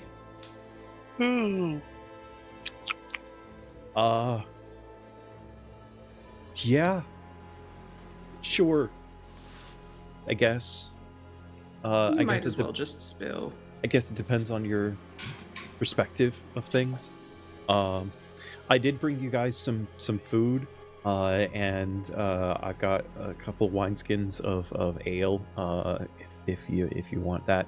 And he starts unpacking a whole bunch of stuff along with that, the food and drink that he unpacks for all of you guys. And it's very basic food, it's traveling supply food, right? It's the kind of food that you take with you on long journeys and such. But along with all of that, you can see that he has a change of clothes and some traveling supplies and the like of his own personal belongings kind of in the satchel as well. And he sets out this stuff and kind of sits down on a nearby rock, and above and beyond the exhaustion, you can definitely tell very easily that something is bothering him. And he says, so, yeah, man, it's interesting. There's a lot of flyers up right now asking people for any information, any witnesses to the heist. And he's hesitant to even say the word heist. They're like interviewing people. They're trying to get eyewitness accounts there and all of that. I went and talked to my cousin. And let's just say somebody came and talked to him. And they basically told him that he had two options. He could talk about what he knows, or never talk again. And they cut his tongue out, man.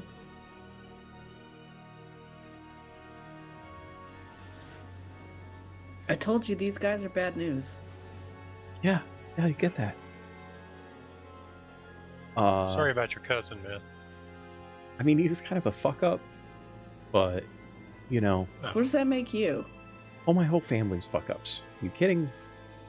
I'm like the least fucked up among my family, all right? That seems... No, I mean it. I mean, It's a thing. But here's the thing. He gave me this, and he reaches into a pocket, and he pulls out a small, hardened piece of parchment. It's lacquered, all black, like onyx black. There's no writing on it whatsoever. And, well, he wrote a little note, gave a place, and he handed this to me. And look, he doesn't know about you guys. He didn't know who you were. He didn't know who was doing the job. Doesn't have your details. He saw your faces, obviously, from, you know, everything that happened, but he doesn't know who you are. Never told him. Right? But he gave me this, and he wrote a note with the place, and along with the note, he also wrote, "You want out, take this there."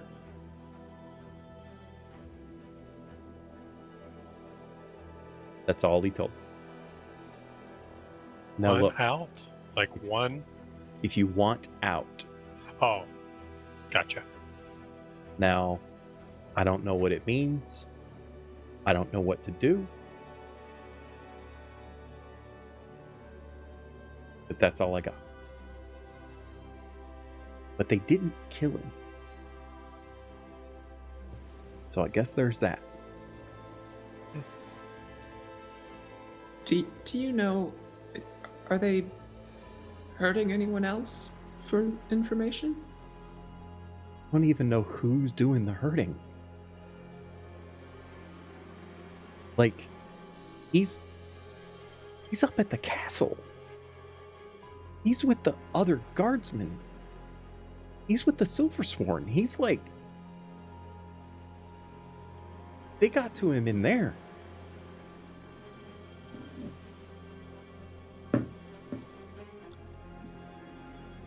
Well, Anybody know where this place is? Is it in town? Yeah, it's an address in town. It's not one that you guys are familiar with. It's on a residential street.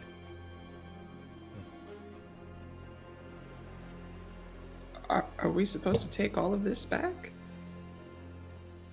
I mean, I don't think that you can just ride into town and not get noticed, so thinking maybe not. Probably smart.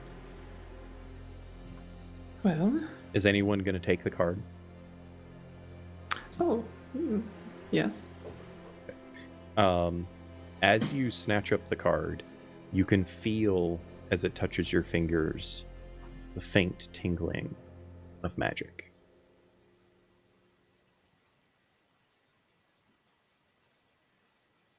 Well,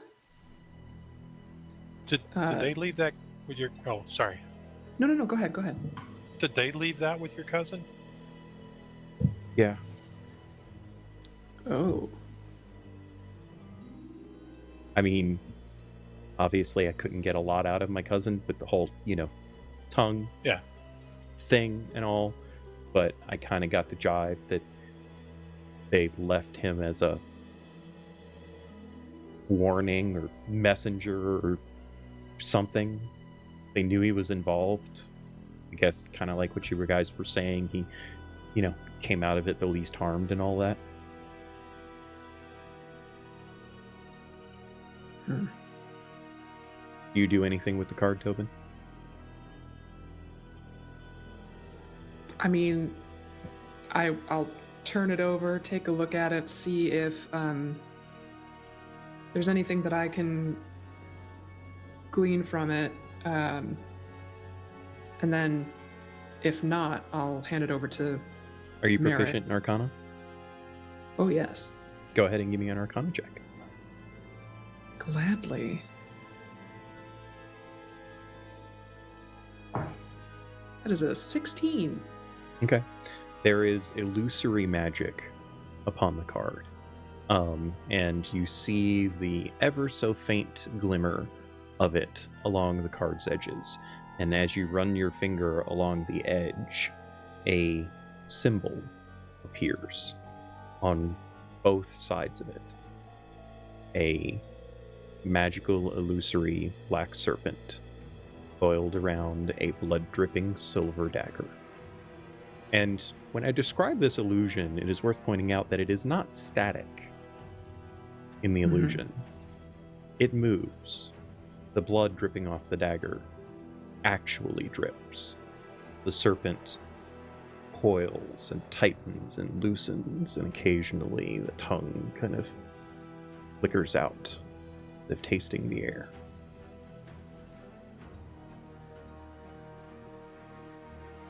Well, would you look at that? Merrick, why don't you maybe do your thing with this? Oh yeah, man. Okay. Oh, one second, Merrick. I'll quickly scribe the note or the address in the ground in case it gets dispelled as well. Well, the address isn't on the card. The address is on a little piece of paper that he had Gotcha. with it. Yeah. Okay. The card kind of strikes you guys as the token, like it's the badge. It's the Gotcha. the card that you swipe to get in the door, sort of thing. The implicit threat. Yeah. And as you're sitting there, Tillo says, "Look, I don't want the gold anymore. I'm good. I'm gonna chill here, get some sleeps, and then I'm leaving. And nobody's gonna see me again."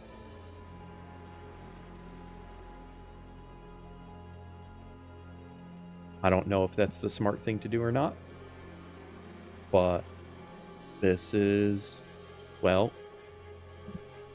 I stepped in it, and I'm sorry that you guys got involved. I really am. So, yeah. Things happen. Not like we weren't taking a risk coming into this. I know more than we thought, but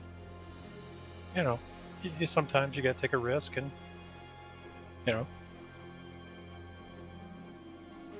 Yeah, sure.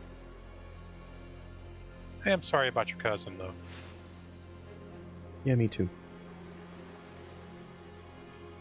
I mean, he didn't exactly have the greatest singing voice anyway, so. Jax. I'm gonna go fall unconscious now. So if I don't see you guys when I wake up, I understand. And he just kind of like stands up. You can see that all of the will to actually do anything other than sleep has drained from him, and he just kind of, sadly walks over to some corner in the room and just throws down his pack and like curls up using it as a pillow, turned away from all of you.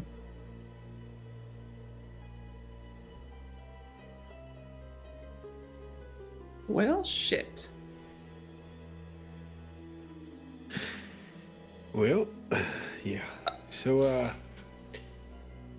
I mean, there's really no two ways about it, man. We gotta go talk to the people, the serpents, man. Do we? It feels like we walk in there, we're dead. Yeah, We Jax, stay what do you think our odds are for, if we go there, making it out alive and unharmed?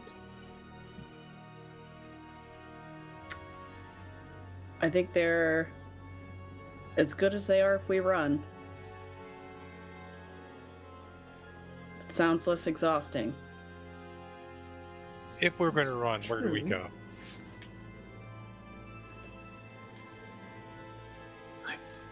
I don't even know. Are we right now? Are we back by the carriage? I assume. Sure. Yeah, you're in the Gotcha. vicinity of it. Well, whatever it is we do, something needs to happen, like right now, man. And you always need a backup plan, right? And so I'm gonna hobble over to the carriage. I'm gonna throw the doors open. I'm gonna grab the nearest bag of gold that I see, and I'm gonna take it out of the carriage. And I'm gonna start digging a hole. And I'm gonna go, listen, if for some reason we get out of this, nobody says anything as I'm digging. I mean, what? We did all this work for nothing, right, man? Like, come on. Yeah. I mean, I can get us a few hours of distance without. I don't think they'll be able to follow us well. 'Cause honestly, it's not this that's the problem, man. It's the other thing, the chests, the papers, and all that. Yeah, we're gonna information. have to take the chest with us for sure.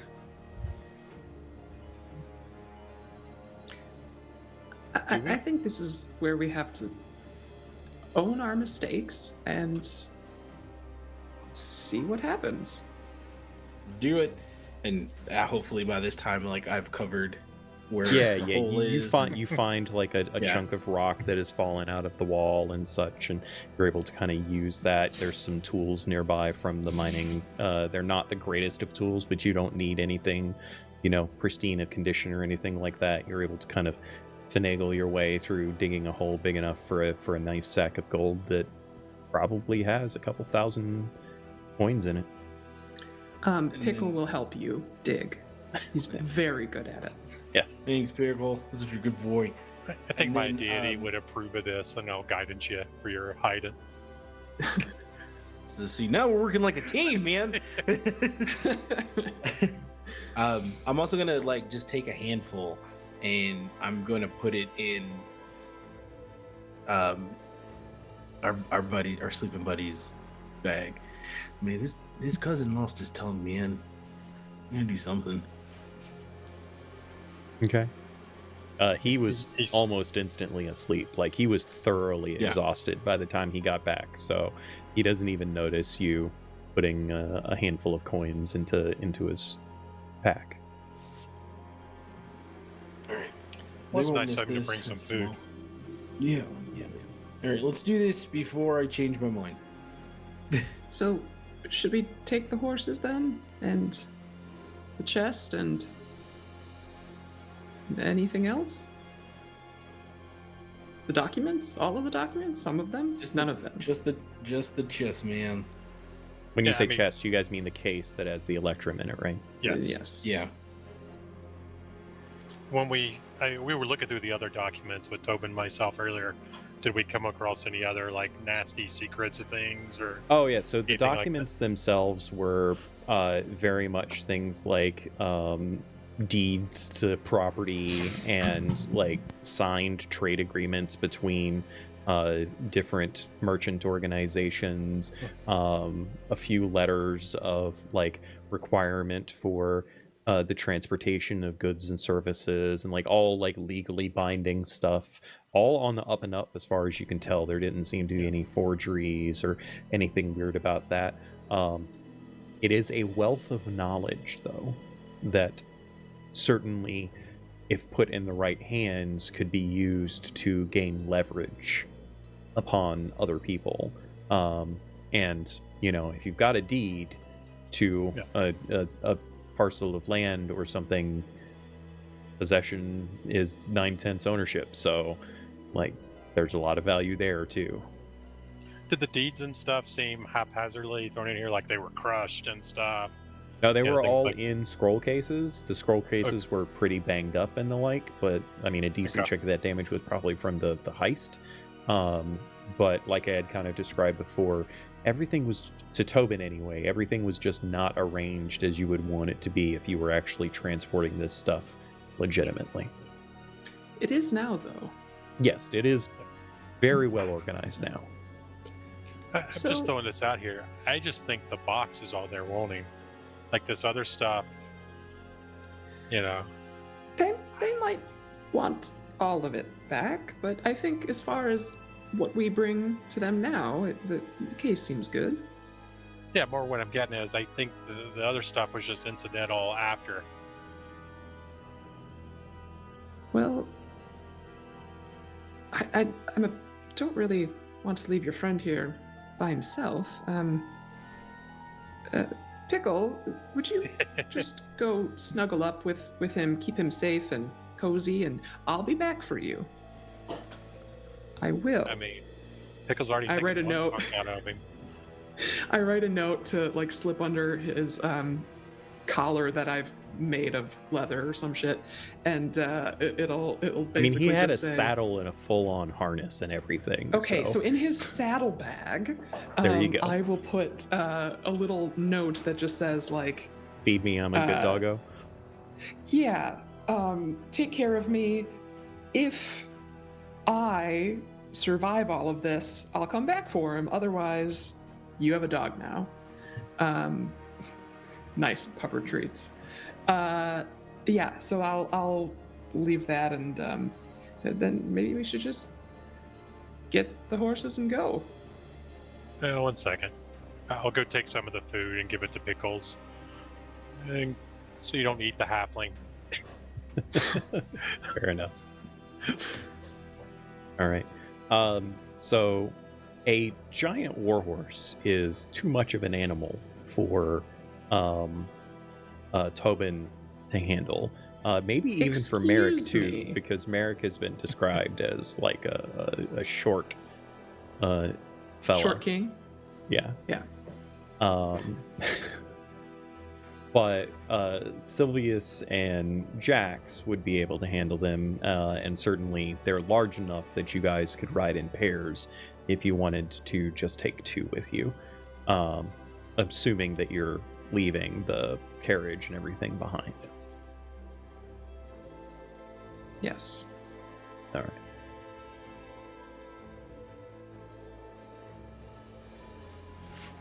As you Well, for- all... Sorry, go ahead. If we're gonna do this, and he'll go get a handful of gold. And let's pay for a party before we go, just in case it's the last one. You're just going to swipe a handful of gold from... Yeah. Okay. All right. No problem. Jax looks at the group and says, I'll meet you outside. And then they go over to Tillo and slap Tillo's face a little bit to wake him up. It actually takes a significant amount of effort to wake him up. He's eventually... What? What? I'm leaving. Okay. And Jax is gonna pick him up by his lapels and just plant a kiss on his mouth Okay. and say, I always liked you, you dumb idiot. and then drop him on the ground and walk out. All right. He is in complete and utter shock as he's like, you basically drop him back into Pickles, who had like curled up around him, and Pickles is massively larger than him, right? So he's basically just like lounging against the giant dog, just watching you walk away, his mouth agape, just shaking his head like, I don't even, what the fuck is my life right now? You know, type of demeanor. Perfect. Yeah, so a few moments later, Jax comes out, hops into one of so they didn't have saddles because they were war horses, they were like rigged up, but they're massive creatures anyway, and so you don't particularly need a saddle. You've got the reins to hold on to in each other, so unless you guys start doing more heist level speed activities, you're probably fine. But you mount up and start making your way back into town. As you return to Escos, the morning light is well into the air. The twin suns of Ysterra starting to come across the sky. It's a cloudy day today, not overcast, no real chances that you can tell of rain or the like, but the white clouds of the sky, they're calming, they're soothing to all of you. And then you arrive in Escos, where things are a little bit less calming and soothing. There are a lot of people still trying to put together everything that they planned to for the festival. The renewal, of course, is a very important holiday, and despite the somber nature of yesterday's activities, the chaos that ensued, the damage that was done, there's a good portion of Escos that is rallying together in an effort to make this particular holiday more memorable than perhaps the reasons why most will remember it. And so as you're making your way through the town, a few people here and there like greet you warmly. Many are a little bit downtrodden. There's a little bit of fear and nervousness. You, I'm guessing, avoid any route that would take you in proximity to the chaos of the heist. But it's almost impossible to avoid Beacon Hill. And so as you ride by Beacon Hill, you can see that there are several spots at the base of the hill where a number of flowers have been placed. There are a few lanterns lit with very large candles here and there. You can see that the remnants of what appears to have been some kind of a candlelight vigil or some kind that took place there. And few people are present amongst that, seemingly sorrowful in their place. As you move past, you catch glimpses of some of their faces. Seems like the events that had transpired were much more impactful to some than others, but it sets a somber tone for you as you make your way past Beacon Hill and through the city, heading off to the Old Quarter. When you arrive in the Old Quarter, based on the directions that you had been given, the location in which you were supposed to go, the Old Quarter is very distinct from the rest of Escos. It's in a constant state of construction.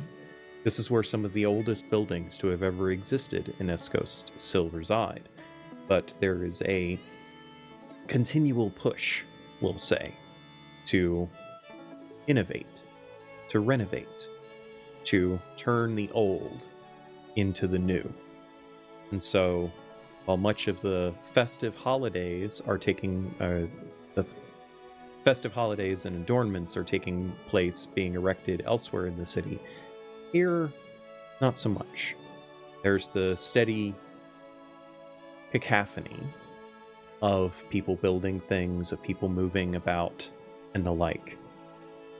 You don't get as many looks coming through here. You're just more faces to add to the mix. But Ian, Merrick is fairly certain that someone is following you. Doesn't take much effort on your part, being as perceptive as you are, to notice every now and then when you look behind to maybe have seen something that you passed by, some crane or some building that was being constructed that caught your attention. You keep noticing the same cloaked figure, not more than 40 or 50 feet behind you, walking, face obscured, nothing overt about their appearance other than the fact that you have seen them since you entered the old quarter. You continue making your way down the various streets until you find a row of buildings. These buildings are, as previously stated, very, very old. Perhaps some of the original buildings of Escos, which only dates back to a little more than a century. And as you walk down, Merrick, you see the figure still following. Jax, leading the way, eventually pulls you all to a stop out in front of the location that is written upon the piece of parchment that your friend Tillo had given you.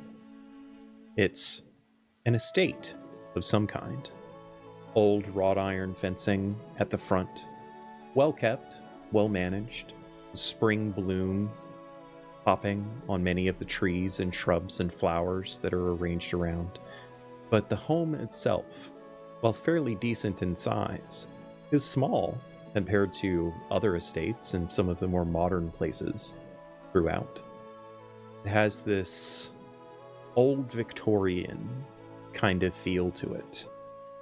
A stately manor, one might call.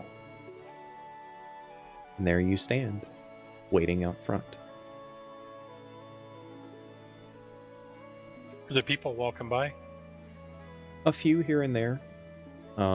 Normal, everyday folk, going about their business, whatever business they might have for the day. You know that later on tonight is the final day of the holiday, and so everyone is kind of preparing for the lantern's release, where they write some lament of the previous year upon a paper lantern and set it afloat in the Sea of Entrescal. That's something that everyone in the city takes part in. And so that seems to be the general feel that you get from the populace. Other than the events of the heists and the ramifications of them, there's nothing untoward or out of sorts for you in the city. As one of them are walking by, like, excuse me. There's a gentleman walking by, seems to be a messenger of some sort. He has a bag hanging from his hip with a large number of scrolls kind of piled out from it, and he's got sturdy walking boots upon his feet and a nice, like, purplish vest over his chest. He looks up at you and says, "Hi, sir. What's up?" Oh, I was hoping you could answer a question for me. I'm new to this area. I've never been in this district before, but I saw this beautiful estate. I was just curious what lord owns this. Oh, well, I don't know who owns it now, but this is the original mayor of the town's estate. I think they still do tours, I'm not entirely sure.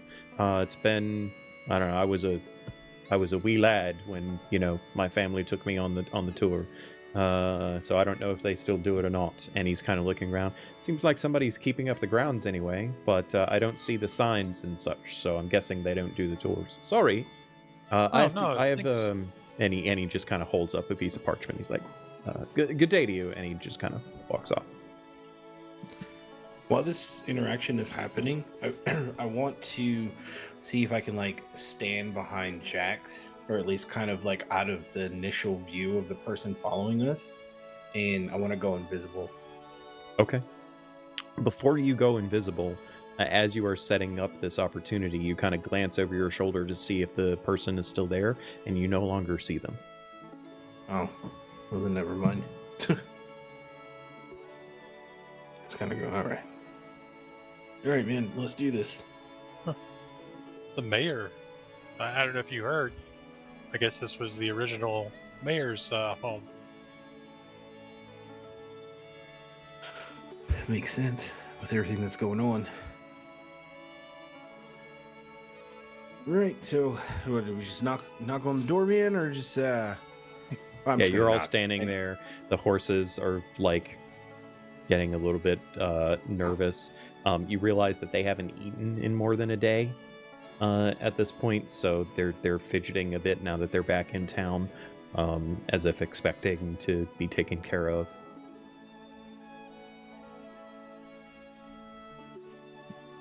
I knock on the door. All right, so the lot of you start making your way up to the front entrance to this estate. As you approach, you all immediately have the sense that you're being watched. Like, it's the hair, particularly for our Tabaxi friend, your hair on the back of your neck stands up a bit. Sylvius goes into all poof mode for a Tiny few moments. little ears pop up.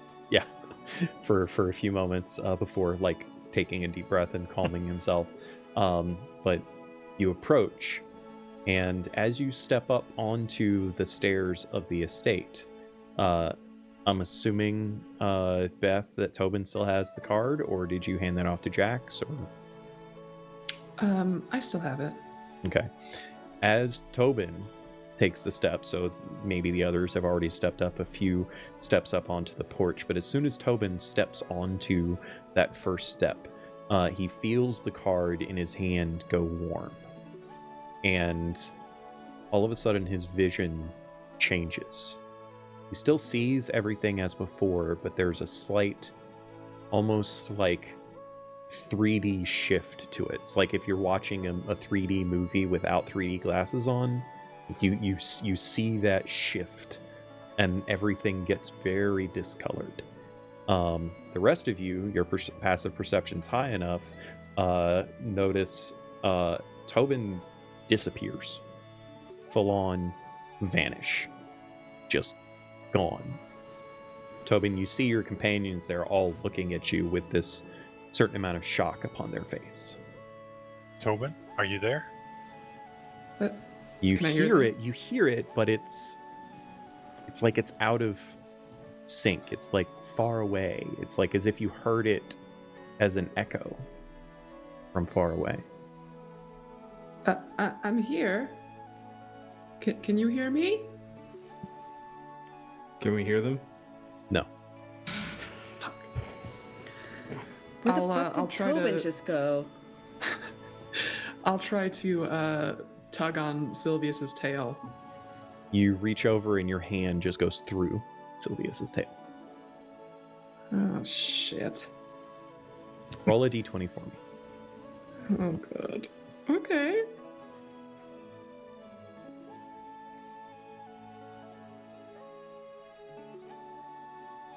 Five?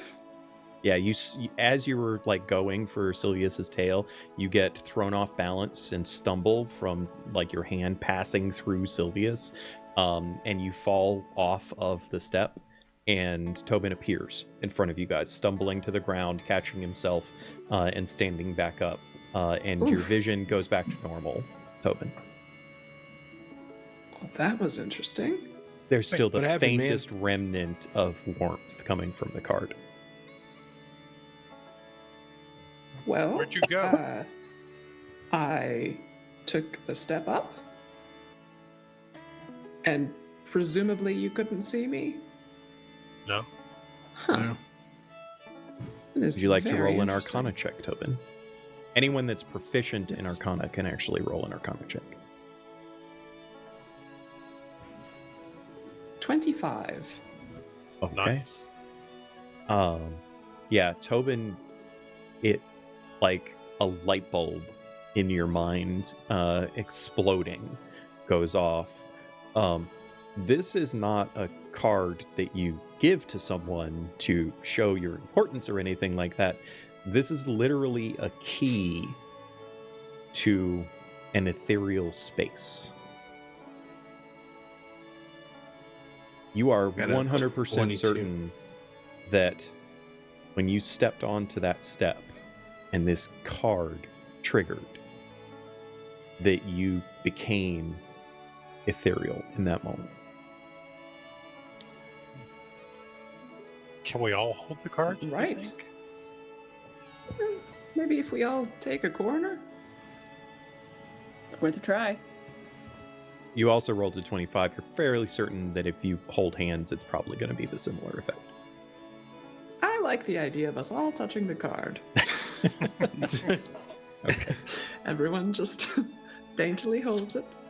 Grab a corner. I'll Yes. have, like, So my claws just kind of like yeah. clipped on. I mean, the card's a decent size. Like, it's a little bit larger than a business card. Like, it's that awkward size that doesn't go well in your wallet sort of card. Yes, Um, yes, okay. Yeah. And so, It's a yeah. good thing you didn't dispel this. Yeah, no, very good that you didn't dispel that. Yeah. Tobin, you step up onto the step, or you like hold out the card for everyone, and as they go to touch it, you like step up onto the step. And so in that moment of all of you coming into contact with the card and all of you being on the steps, it triggers, and you now all find yourselves experiencing what Tobin just experienced a few moments ago. And there's a difference this time, though. As you all do this, you kind of are looking around, and you can see that the front doors of the building, the estate, are now open. Double doors pushed towards the inside, standing wide. They were closed before you touched the card, and they were closed, Tobin, when you first stepped onto the step. But now they stand open. Well, mean- Whatever else they got, that's some pretty impressive magic.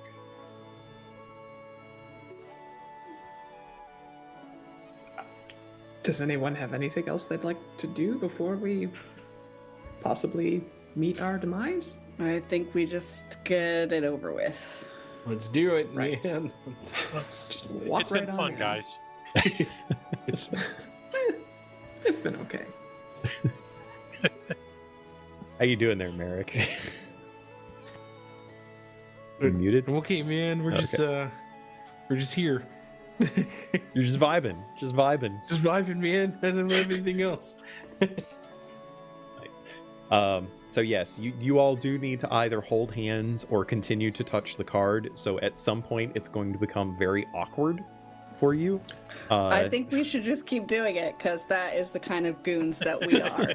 Yeah, we're just gonna keep doing it. Out of character for us to change now. Yes, indeed. Yeah. Well, luckily, a couple of you are short, so We like walk in circles.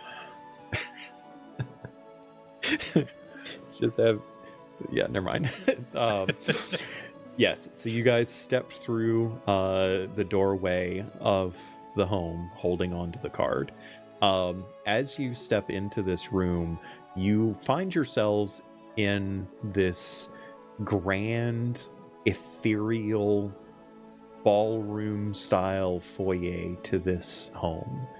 2 stairs that lead up. Sylvius, who is practiced and extremely knowledgeable with the arts of illusion, realize that what you see is much, much larger than the home as you saw it from the outside. This inside space is easily 5, 6, 7 stories tall.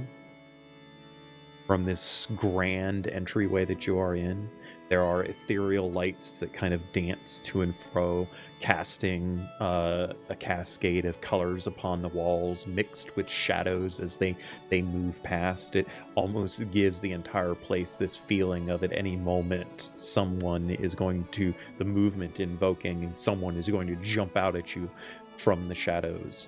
None of you are well, I leave it up to you whether or not you're petrified from such a situation or not.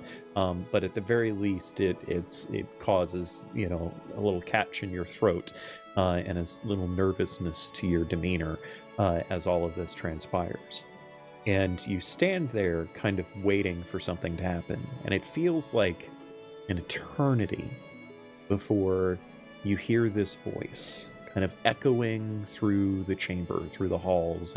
It's ethereal and stands out to you as omnipresent, like not being able to sense what direction it's actually coming from.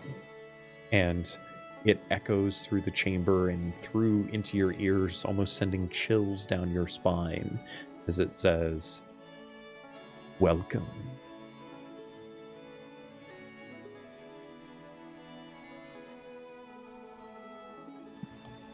Hello. Thank you. Hi.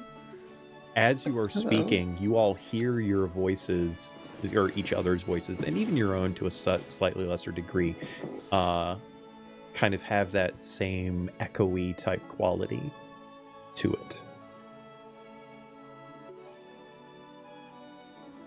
You braved the unknown. You show more mettle than perhaps even you understand. You don't have to keep holding the card, by the way. You know that, right? That was the voice saying that. That wasn't me telling you. Oh. Yes, we know. We know. Okay, We're good. just Just close. making sure. And then appearing from the side, from a room just off to the side, a man kind of walks into the room. He's of fairly average height, nondescript in the sense that he looks like any man you might see walking down the street if it wasn't for his clothes. He is wearing an impeccably made suit of brilliant maroon and dark coloration. It's hard to tell in this ethereal space whether or not it's a blue or a black in the darkness, but it has that kind of contrasting colors to it that are simultaneously different from, like, sets apart his outfit from each of the other facets of it, but also blends it all together beautifully well. He has this perfect white ascot kind of puffed out from his chest a couple of inches below his chin just a little bit. You can see he has short cropped black hair with streaks of gray in it. There's well-worn, aged wrinkles of a man in his probably late 50s, early 60s, and there's a certain twinkle in his eyes. This almost golden green color to his eyes. Definitely not normal by any stretch of the imagination, but it's hard to tell, given where you're at, how much of this is illusion and how much of this is real. There's a certain quality where all of this just feels like you're in a dream for you. Matter of fact, some of you might have had dreams similar to this in the past. And he just kind of saunters into the room, his perfectly polished boots kind of clicking ever so lightly upon the hardwood floor as he enters. You can see that he has a cane with a gold and silver swirled ball on the top that he's palming as he steps into the room, one hand behind his back, the other in front holding the cane, and he stops and stares at you for several long moments, seemingly sizing you up. I assume you know who we are. May we have the courtesy of your name? Oh, you may call me Mason. And you would be mistaken, for I don't know who you are, but I know what you are. And you, my friends, are interesting.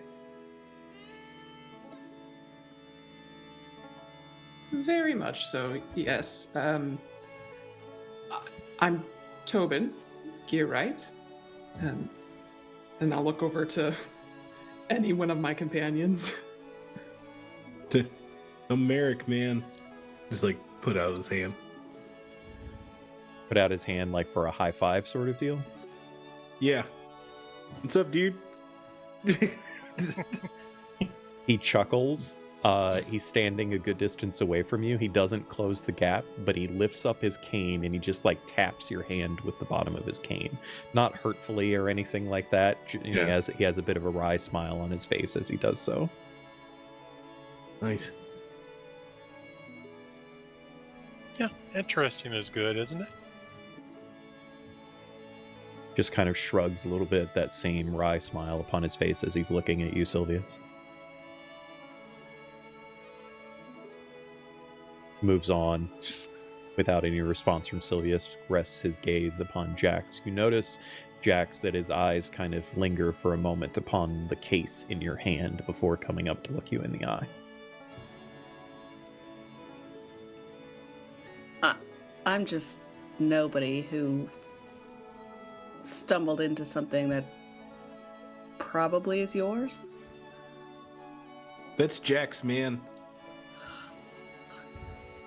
Thanks, Merrick. Yep, no problem. That's Sylvius over there.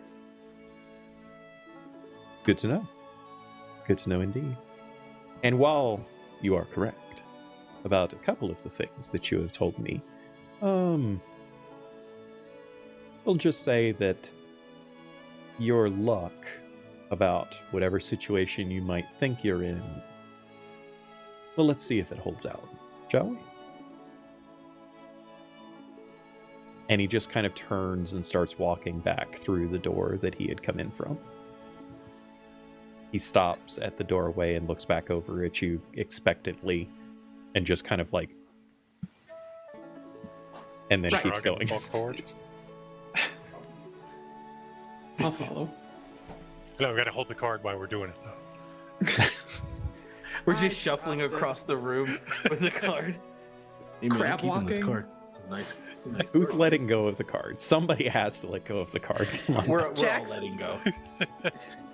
Jax also wants to, once this Mason's back is turned, just open the case a second and sneak out one of the coins. Wait. Can I? Roll a sleight of hand check for me, please. Fuck. What can I do to contest that? Well, first the sleight of hand check has to come. 24? Nice. That Fuck. is well above Merrick's passive perception. I could beat it.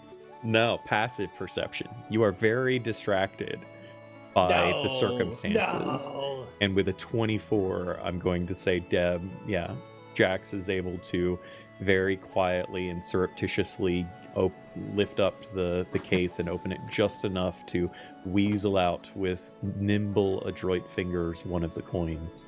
Conveniently, all of the coins, because of the thickness of the case, they actually rest at an angle.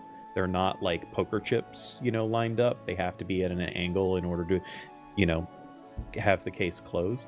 And so you're able to kind of pull out one of the coins and palm it and place it into a pocket or hidden spot on your person as you like. As you hold the coin in your hand, though, for that brief moment before you pocket it, it is cold, ice cold to your touch, almost uncomfortably so. And as it goes into your pocket, you look down at your fingers and kind of rub them a little bit, and you can actually see a discoloration on your fingertips for a brief moment before it slowly starts fading away. I'm also gonna cast non-detection on the coin as I put it in my pocket. Okay.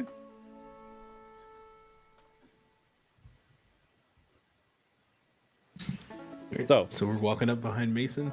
yeah, who actually is still holding the card though? Because one of you needs to still hold on to it. Who actually, you know what? We're going to settle this by dice. Each of you roll a d6. Whoever rolls lowest is the one that's still holding the card.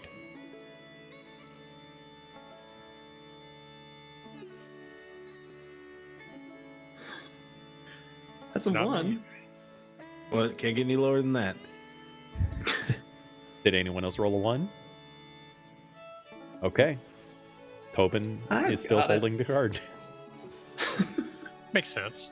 So as you follow Mason into the room, you feel a shift as you step through the doorway, as if the room itself was something different. before you stepped in. You had a brief glimpse of it being like a sitting room with some couches and the like, but the moment you step through the archway that is the door frame, it changes dramatically. It's a full bar, one of the nicest eating establishments you have ever seen. There are a dozen or more tables set up with probably 8 or so individuals sitting down for meal and drink. A few of them have papers in their hand, like, newspaper style thing, just casually reading and, having brunch, as they were. Almost all of them are dressed impeccably, similar to Mason in the level of quality of the attire that they have on their person. And many of them watch you as you make your way in, and almost all of them have a smirk upon their face as you come in. There are a few, however, that look upon you with very much not veiled disgust as they see you, and they range in appearance. Many of them are human or half-elf. There's a dwarf over to one side. There's a particularly notable dragonborn sitting off to one side, appearing feminine, you think. It's kind of hard to tell sometimes with dragonborn, but they have black scales that are so black they are almost purple. And they look upon you with these dark green, malevolent eyes as they watch you, and you can see them like pressing the claws of 2 fingers together and like snapping the fingertips of their claws together, almost as if trying to threaten you in some way. And as you watch them and they watch you, there's shivers going down your spine. Looking at these people, I mean, obviously they're well dressed, etc. Are these people that we might recognize as maybe nobles or anything like that? Okay. No. None of them are wearing, while all of their attire is beautifully fashioned, none of them have that kind of noble, for a nice way of putting it, austerity about them.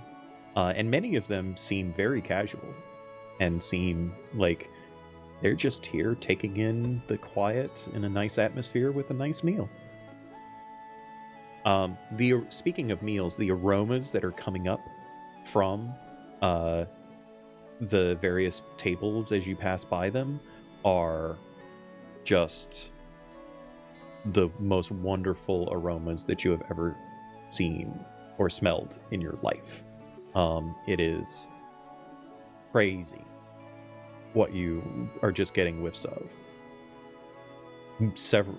Several of you likely are experiencing hunger pains, given the food that you have had recently and the quality of the meals that are sitting on the tables as you pass by them.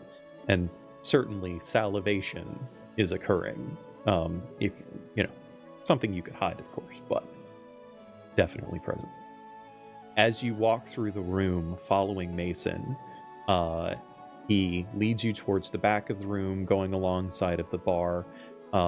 At the very end of the bar, standing in front of what appears to be like a concierge-style podium, is a very tall gentleman, easily 6'3", 6'4", wearing an all-black suit with a white tunic underneath, a similar ascot to Mason's, but this one is perhaps smaller and a little bit looser. He is very dark-skinned. All of the hair that he may have once had upon his head is completely shaved so finely that you can see just the barest hint of hair that might have been once upon his head.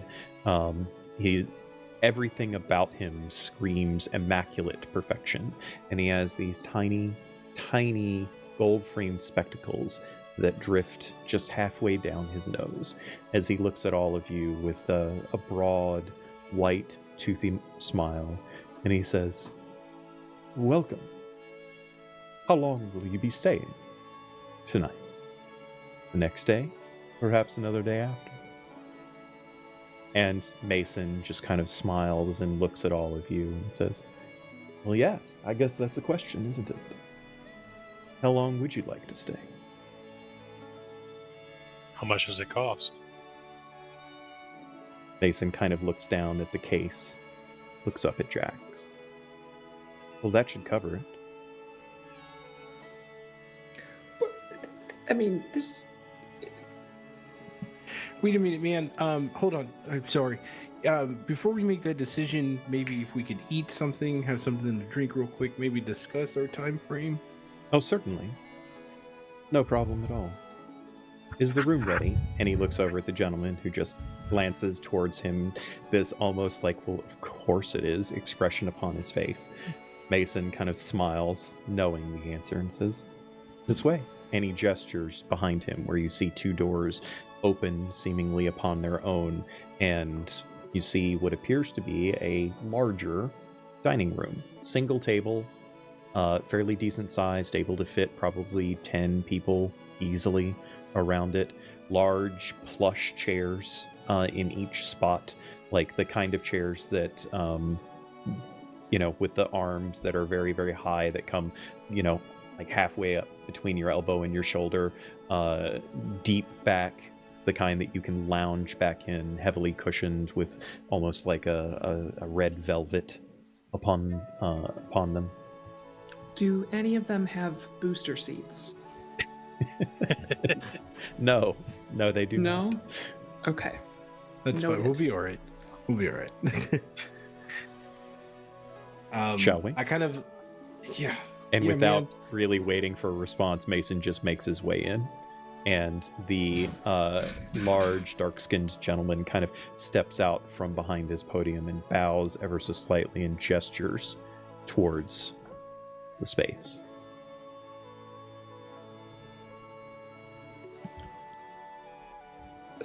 I'll take a seat at the table, I guess. Yeah, I go sit at the table too.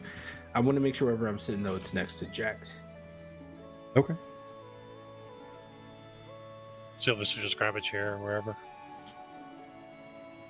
Is our host sitting as well? He walks into the room, moves over to the head of the table, and he just stands waiting as you all slowly start making your way into the room. He notes that there is a certain amount of skepticism amongst you and like trepidation and all of that, and he's just standing there casually, as if waiting for you all to take a seat. Jax will sit at one of the chairs next to him. Okay. So Sit as next to Jax, and I'm sorry, Migo. As we sit down, I want to cast like a quick message to Jax and go, and the message goes, I think they think we own this man. your passive perception was 17, if I remember correctly, yeah? Yeah. As you cast the message spell, Mason wears a ring upon his finger that glimmers with light. And he glances down at it, and then he looks up at you and just smiles a little bit. Doesn't do anything else. And your message goes off. Jax, you can respond if you wish. But as you guys all take a seat, Mason also sits. Do you say anything back to Merrick, Jax? Yeah, Jax would say, just shut up and sit down. We need more information. All right, man. Let's sit down. So, as Mason sits, he has his cane just kind of sitting up beside him a little bit. He's got his palm on the top of it. You see him like rub his fingers along the outer edges of the sphere, and there's a faint hint of magical energy that kind of surges amongst it. And a few moments later, two servers come walking into the room. They're wearing perfectly black slacks, a fine pressed tunic of all white, and they have towels hanging in front of them as they walk in with several beautiful silver trays of some of the same kinds of food that were out in the other room. They just very casually start setting out these plates of different appetizers, seemingly mostly vegetables, but there are a few fine, perfectly carved meats and such among cheeses and fruits that you couldn't even imagine where they're from. And they place small, very, very tiny plates, I guess large for Tobin perhaps, but small plates as it were, in front of all of you. And very quickly you find several glasses, long stemmed crystalline glasses placed in front of you, and they set down a couple of carafes of different colored wines. And Mason says, please enjoy. He proceeds to take one of his forks and reach out and scoop some of the fruits and a few slices of the perfectly marinated thin meats and places them upon his table and starts eating himself. Jax will pour themselves a glass of one of the wines and tip it in Mason's direction and take a sip, and then say, As Jax takes that sip, Mason does quickly, as he sees you doing that, pull his wine glass up and gesture as well and takes a drink. As Jax takes that sip, Jax has had wine on occasion, usually from entertainment venues and events that they have done, that in which they, pilfer a quick sip from some fancy wine. Jax has had fancy wine before.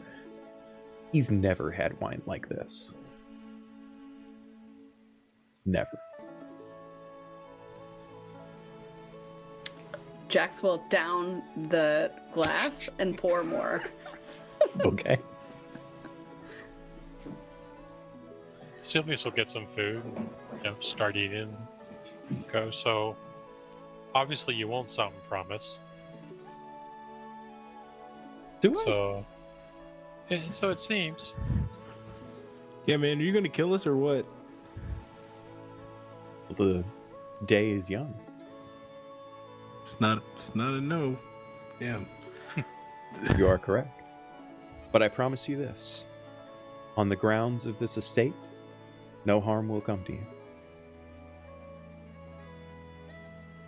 This is And how long did you say we could live here, man?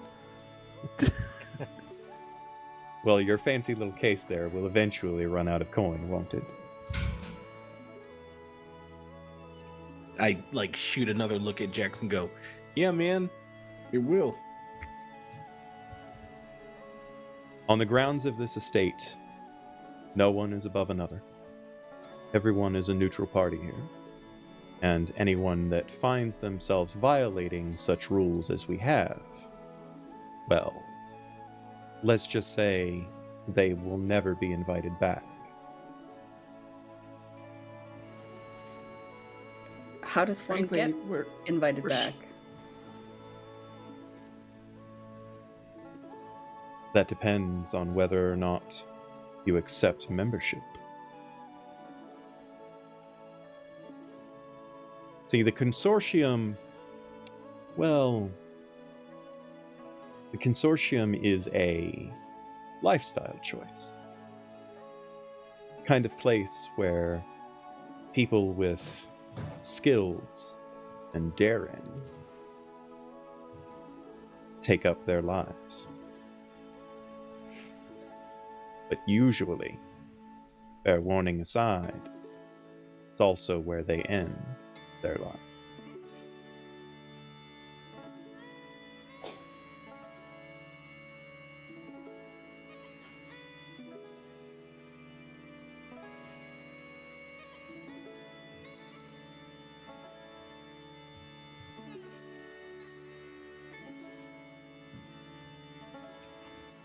He's just sitting there waiting, casually drinking from wine. So you're saying we could find work here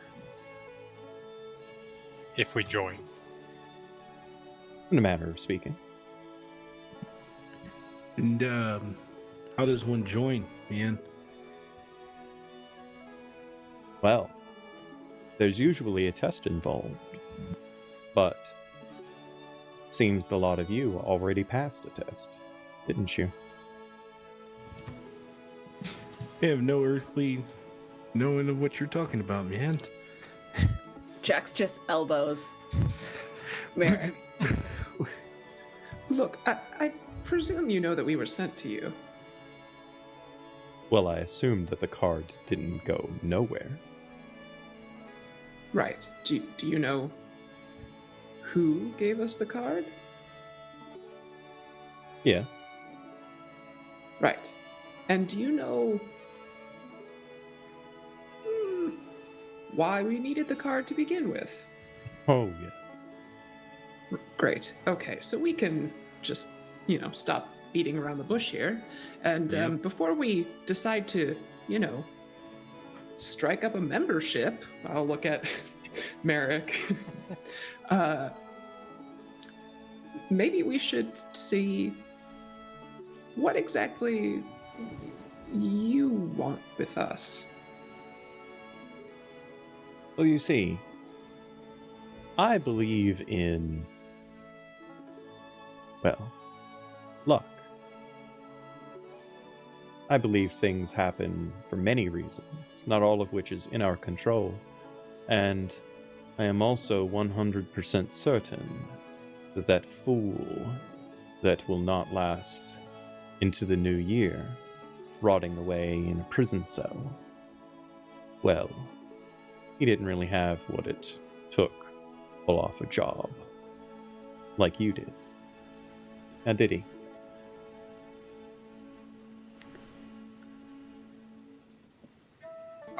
Are you Well, he got called early. are you Masterful glad for what stroke, we've by done? the way. I assumed that was one of you that pulled that off.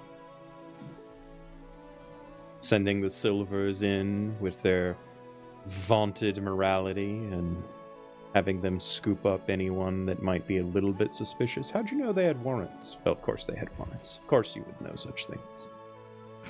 Yeah, It was a dubious plan. The technical geniuses that we are when it comes to certain heists is just insurmountable, man. You just got to have that kind of purview and insight, if you know what I mean. Yeah. We do have some connections. My question is, what happens to our prior indiscretions? And what If we prior choose to indiscretions become- might you be referring to? Some of us may owe a small amount of money to certain people. There's a Hope he reason killed we the all guy. took this job, Well, I assume, given what you have seen of, and he just kind of looks around the room, our resources, that such things are irrelevant. And the mayhem we caused with our little escapade. Oh, well, that's something that you'll have to take up with the Ascendant now, won't you? What you're saying is that we're all clear from that if we join your little group. Is that what I'm Well, I hearing, can't man? absolve you of any guilt that you might have from causing a stampede and, almost killing some orphans. We didn't kill any orphans, man. I said almost.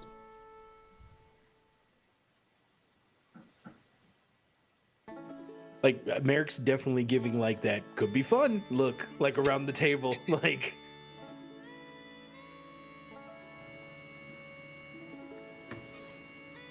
I mean, if you've brought us in this far, I don't think we're allowed to say no. Oh, you are absolutely allowed to say no. At the very least, I could have your memories wiped and send you on your way. No, I think we need to remember what we've done. I think so too. Generally speaking, I find that when you can process the things that you have done, you find yourself better for it in the end when you have to do such things again.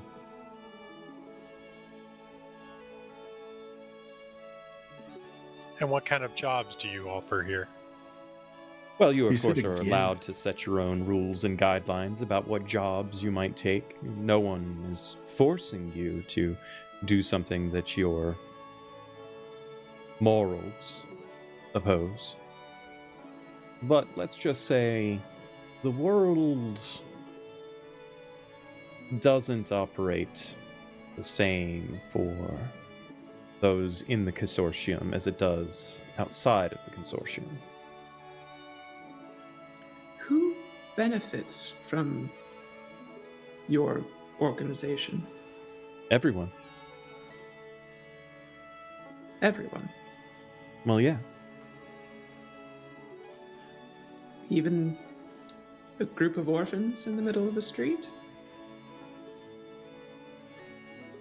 We have a few charitable members that fund such places as that. Always on the lookout for someone that might prove to have potential.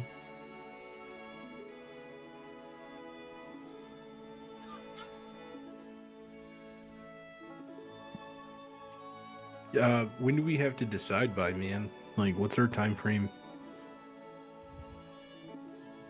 Take all the time you like. Can we get a few moments alone, man?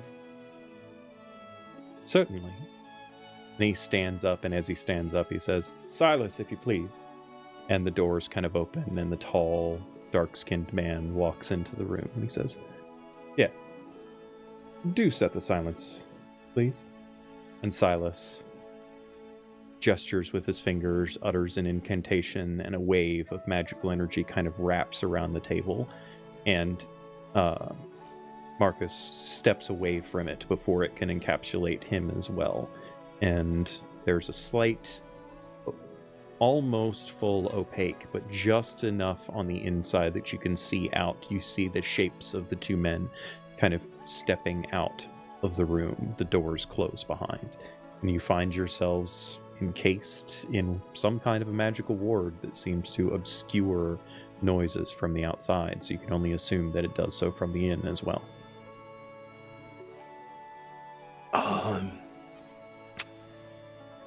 We just fucking made out like bandits, man. Like, serious, do you understand what's happening? Like, Well, you understand that we're not who they think we are.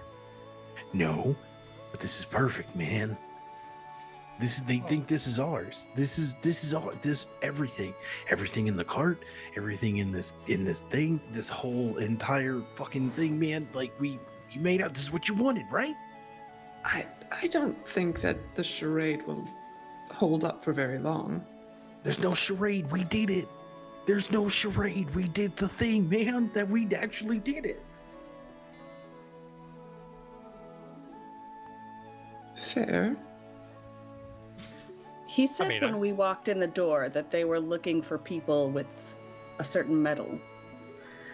And we're metal as fuck, man. Like, we're... I would agree with Merrick at this point. We are metal as fuck. Jax pours themselves another glass of wine and downs it. Have you had any of this? This will change your mind. I reach for Definitely. like a drink on the table that like resembles to the Ysterra version of a White Russian.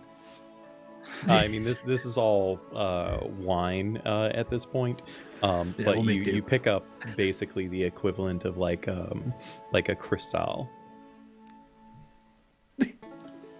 Hey, look at what we're doing, man. We're fancy now. We did it.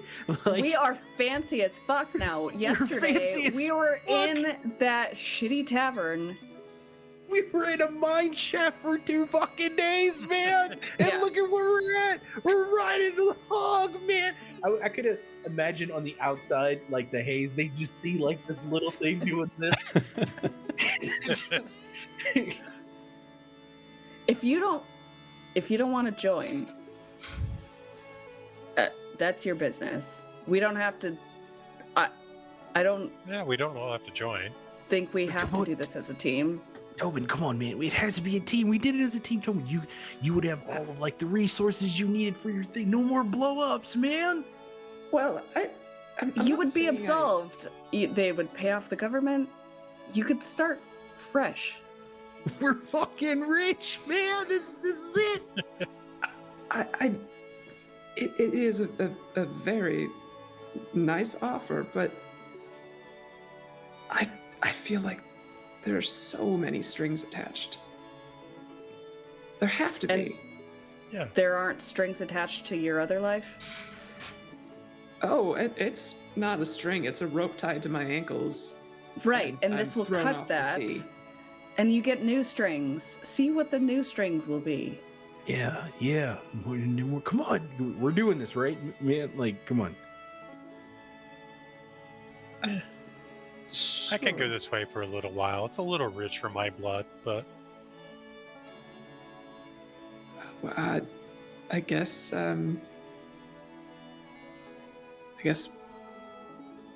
we're in. We're in, man. We're doing this. perhaps we'll see what they offer. But yeah, Do we give them their coins? No, there are coins, man. They just look at how they're approaching us. They think this is ours. What if they don't? What if they know? They would have took it everything? from us by now, man. They would have done it already. they're telling I us feel that we like- can spend them here. They know we have them. And then think of all of the coin that we have outside of here, man. There's no record. We could build a house. We could start that band. We're going on tour, dude. Just excited flute playing. Well, you can do whatever you can do when you're not doing jobs for them, I guess.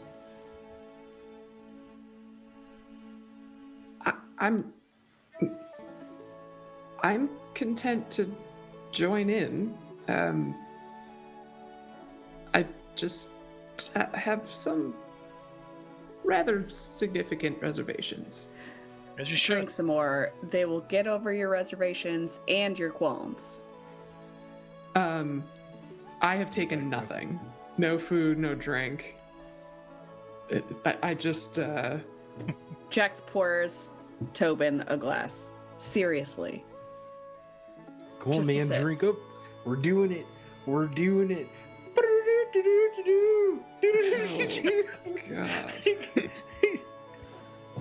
all right. Cheers. And I'll well, I have to like halfway crawl onto the table. We'll pass it lifting down to you. both I hands. think at this point, Merrick's like fully standing on the table and just like. It's just, again, I feel like there's like a silhouette shadow thing on the outside, and they just see him just like, Hey, maybe you two and the dwarf, you can make chairs for you here. Make us cheers, man. I'm sure they would. All right. Well, if this Tobin is what takes we're a doing. drink, tastes the nectar of the gods by comparison to everything he's ever drank before in his life. Good lord, See? it's This very, could very be good. our life. And you have to admit, careening through the city on a runaway cart was pretty fucking fun. It was the Here's most what fun is- I've ever had. Yeah, so much that's fun, what our man. jobs are Question. gonna be. That's what we can do here. You get to Well, toast guys all you the know- time now, man, and no one fucking cares, dude. You kill any guard you want. I do have some regrets. Let me just point out, but I Oh, guess yeah, the that- way that I'm thinking of it now is that moments ago we thought we were just dead meat, right? So even if this lasts for another 15 minutes, it's more time than I thought we'd have. That's the So- spirit. Sure. We're going for it. And I'll start scooping fruit onto my plate. Hey, man, hey. So, we'll turn this into a little bit of a narrative here, now that the role-playing of convincing everyone that this is the only way they live is done. You all step out of the magical wording, step out of the room itself. You see Silas standing just off to the side. You see Marcus further in the room talking with a couple of the other patrons of the establishment, and Silas comes forward to you and just kind of looks at each of you in turn with a bit of a smile upon his face. There's some exchanging of words, some nodding and the like. And in the coming days, you all are welcomed into an entirely different world than you had ever experienced in the past. A world of very, very distinct personalities, for sure. And it's fairly easy to say that each of you probably makes one or two enemies just in the first couple of days of interactions. But you also make some friends, perhaps. People that you are competing with, obviously, even though you don't necessarily know everything involved in the competitions. There seems to be this almost friendly, competitive atmosphere, and you find yourselves welcomed into the consortium. There's a certain amount of wrangling that has to take place in the first hours, of course, as Marcus kind of catches you up on the circumstances regarding the carriage and how the gold that is there is not yours, as you might think. It has to be used to bring down a few individuals within the Commerce Guild. And then those individuals that cannot be exposed for their corruptions in such a way, those that might be considered to be beyond reproach or out of touch, individuals that you learn have committed heinous acts in their own ways, in the methodologies that they use to make the money that they make. You find each of you given a name and a weapon. And that's where we'll conclude tonight's holiday heist. Wait, my rusty short sword is replaced? Yes. Mine just says pencil, man. I don't Oh man. What if we That was cool as shit. That was so cool. Oh my gosh. Thank you I so feel much for we'll be allowing feeling me the to waves of this forever. Thank you so much for allowing me to expose a little bit of lore that I've been dying to bring forward on a stream. For those of you watching that haven't caught up, it is in fact a John Wick inspired element to the Ysterra story. And Ian, I think you would find it interesting if we ever do get another opportunity to kind of tell some story here, the overlap that the consortium has with the initiative, the, you know, more legal version, the less murdery version of the consortium. I knew that our characters were in some type of, like, it had to have been, I'm like, we're John Wick, right? Like, we're just, like, like, especially that on that second. Okay, this is for after. Sorry. Yeah, no worries. No worries. I dig yeah, let's go ahead and wrap things up here. Thank you so much, everyone, joining in and watching and chatting and all of that good stuff. We love having you. Very much appreciate all of you tuning in for this final episode of Ysterra, this final stream for the year on Wanderer's Haven. This final stream, well, maybe not final, but at least for the moment, for Ysterra. I'll talk a little bit more about the future of Ysterra in just a few moments. We're going to give these fine individuals an opportunity to tell us a little bit about themselves, promote anything that they've got going on, and we will continue in the same way that we started, starting off with Jason. Glad you could join us, my friend. I hope you had fun. Yeah, I did. Definitely did. Thanks for having me along. Appreciate that. No problem. Hopefully Sylvius can earn enough money that he can pretend to be the halfling and buy a regenerate for his cousin. That's Get a his that's tongue a fixed that's for a him. pricey one there. That might take a few more jobs than what. That's what he was going to do with his share. I was like, hey, feel bad for the cousin. But anyway, you can catch me here playing games, play some games on Twitch here and there. So, thanks Awesome. everybody. I really appreciate it. Yeah, thank you for joining us. And continuing things right along. Ooh, Ian, my Spro, you enjoyed. How's your cheeks feeling? Still like here. It's here. Yeah, I know, but it's for a good reason. Oh gosh. Did you sweat nice. through your shirt this time? Because I remember last week. Not this time. Not this time. Last week it was high stress. This is more so of just like, okay, what are we doing? Like what's happening? So, hey, yeah, everybody, I'm Ian, or your boy Big on all social media. I will obviously be here when called upon. I'm definitely going to be a part of the Ysterra story moving forward, so definitely watch out for that. Also coming in the next year, doing a couple shift on some things, so it's going to be a lot of fun. A lot of World of Darkness stuff, a lot of non-D&D 5e stuff coming into play, so just keep an eye out on my Twitter and what's happening next. And yeah, you also might see me on some panels on some conventions this next coming year. So super excited, super busy, and I'm super tired already. And it hasn't even started. But I'm happy for everything. And this is fun.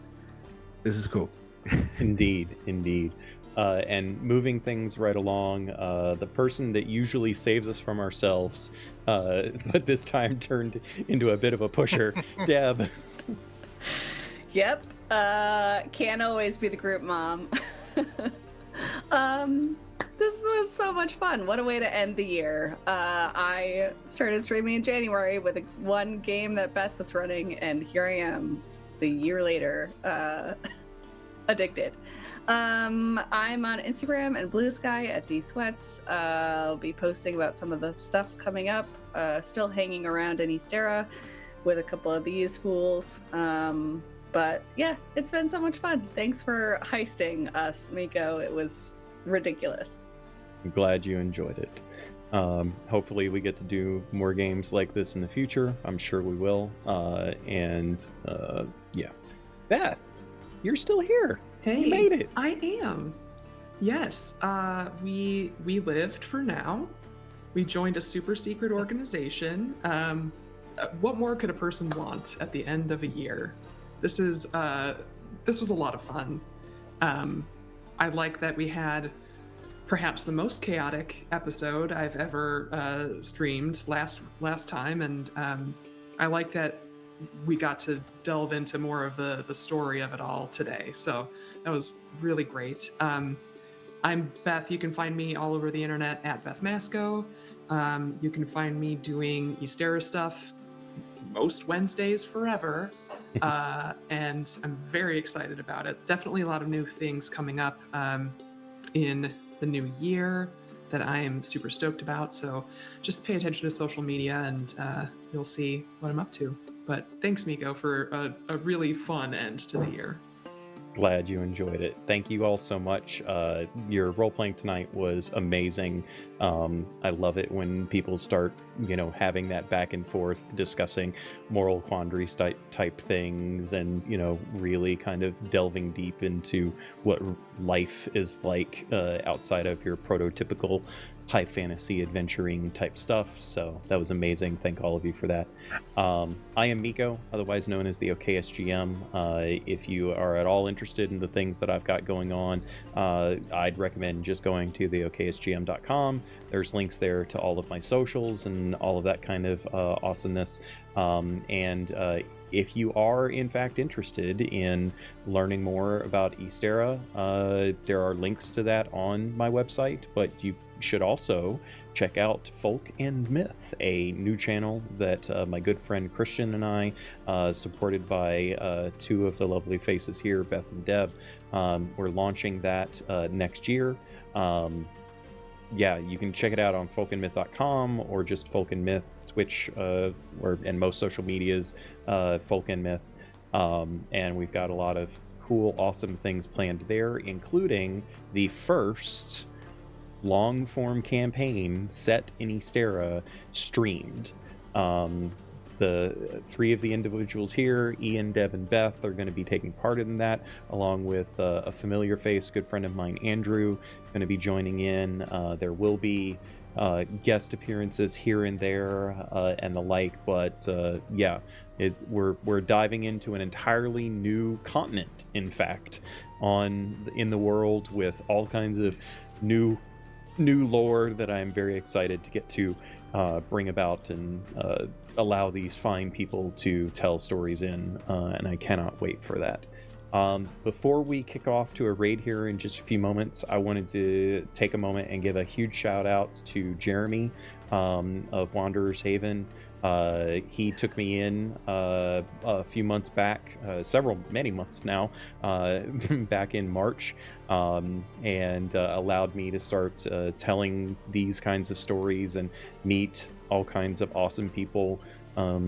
And together with him and Kev and Beth here on Wanderer's Haven, I feel like I always felt at home and welcomed, and you guys are awesome. And particularly shout out to Libby, of course, who is the real, power behind the channel. Nobody really tunes in for us. It's just the knowledge that they're supporting Libby. That's the only reason that you should come. No, it's thank you so much, Jeremy and Kev. You guys have been great, and I'm really looking forward to getting to do more stuff with you guys in the future. But yeah, that's it from me for now on Wanderer's Haven. I hope I get to see all of you in the near future over on Folk and Myth, or whenever I come back here and do things. It's been awesome. Love you guys. We are going to raid over to, I think, Perception Studios, because they are freaking amazing. I don't know if any of you have ever watched their stuff before, but they're streaming Dungeons & Dragons goodness all the time, and they are awesome. And I encourage you to check them out, give a shout out in chat when you get there, and we shall see all of you again in the new year. Bye for now, everyone. Have a great New Year, everybody.